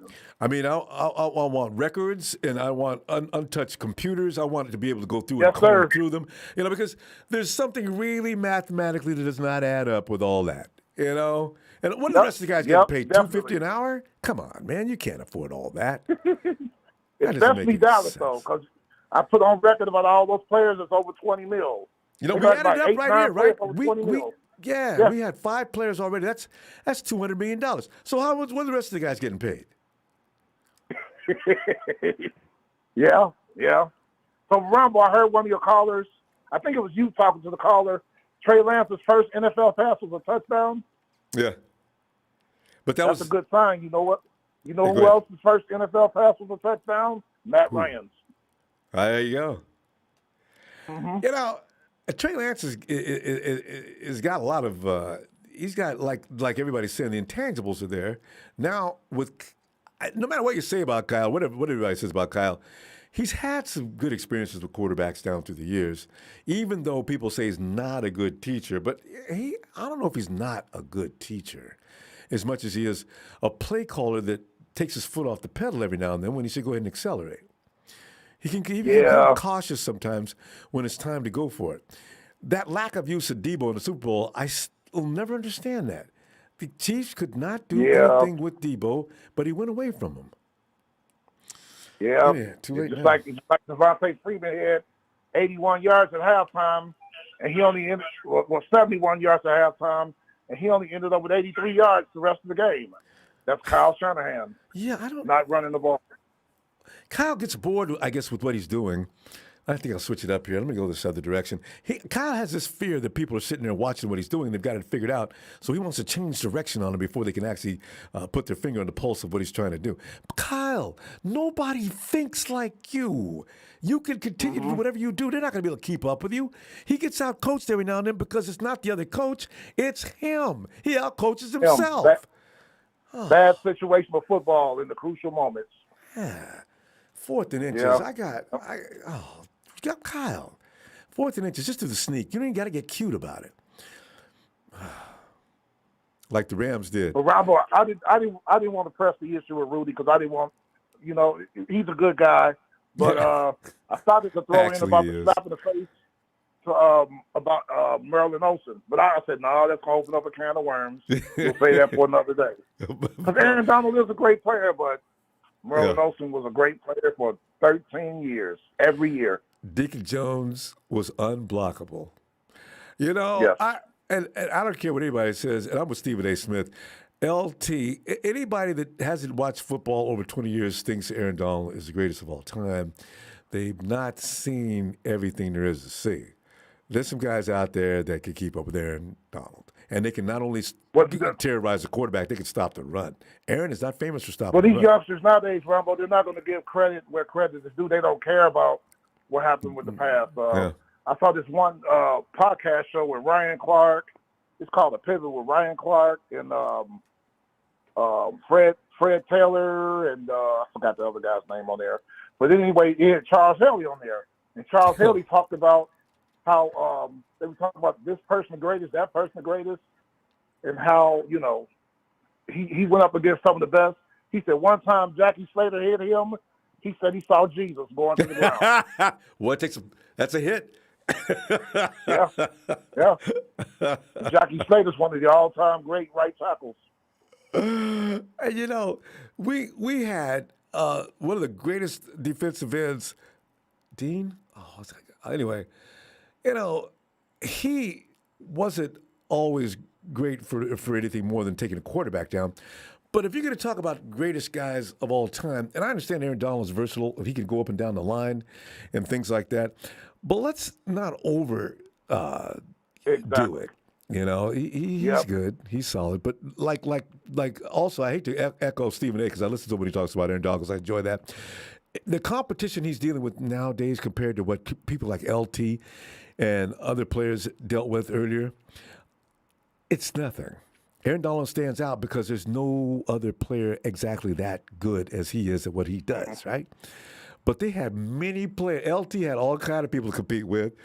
Oh my goodness! So did the fearsome foursome in L.A. They had the limps to deal with. Oh my goodness! I mean, it's oh my goodness! The Kansas City Chiefs of the AFC with Big Buck Buchanan and William Lanier and the Raiders. The Raiders had a killing crew. It goes on and on. Yes, Ted Hendricks and all those guys. And, you had them everywhere. The Purple People Eaters. The Doomsday Defense in Dallas. Pittsburgh, Mean Joe Green and them God's almighty. So, to say this guy, Aaron Donald, is the greatest of all time, that's a stretch. It really is. Pretty much. And Ronbo, I got another stat. It was on this other chat where you know who Jason Whitlock is, right? Yeah, he has a podcast now in Nashville, and they were talking about the greatest running back of all time. And in the conversation, I'm a big Walter Payton fan, so I typed in a comment.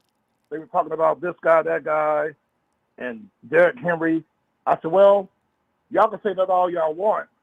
I said, but y'all know who has the most combined yardage all time? I'm talking about whether it's running, receiving, whatever, combined yards. I said, Jerry Rice is number one. That goes without saying. Mm-hmm. I said, number two is Brian Mitchell, the former kickoff and punt returner for the old Washington Redskins. Right. I said, you know who has the third most combined yards of all time is? Over 21,000 yards. Still to this day in 2020, it's a running back. It's Walter Payton. See. Drop the mic. You know, Whitlock has always got on my nerves. Tony, he used to say some things when he was on. I used to write nasty things in his big head all the time. The guy would really bring the heat out of me when he's talking. And he'd have that look on his face when the other guys would correct him. Oh, God, he pissed me. Oh.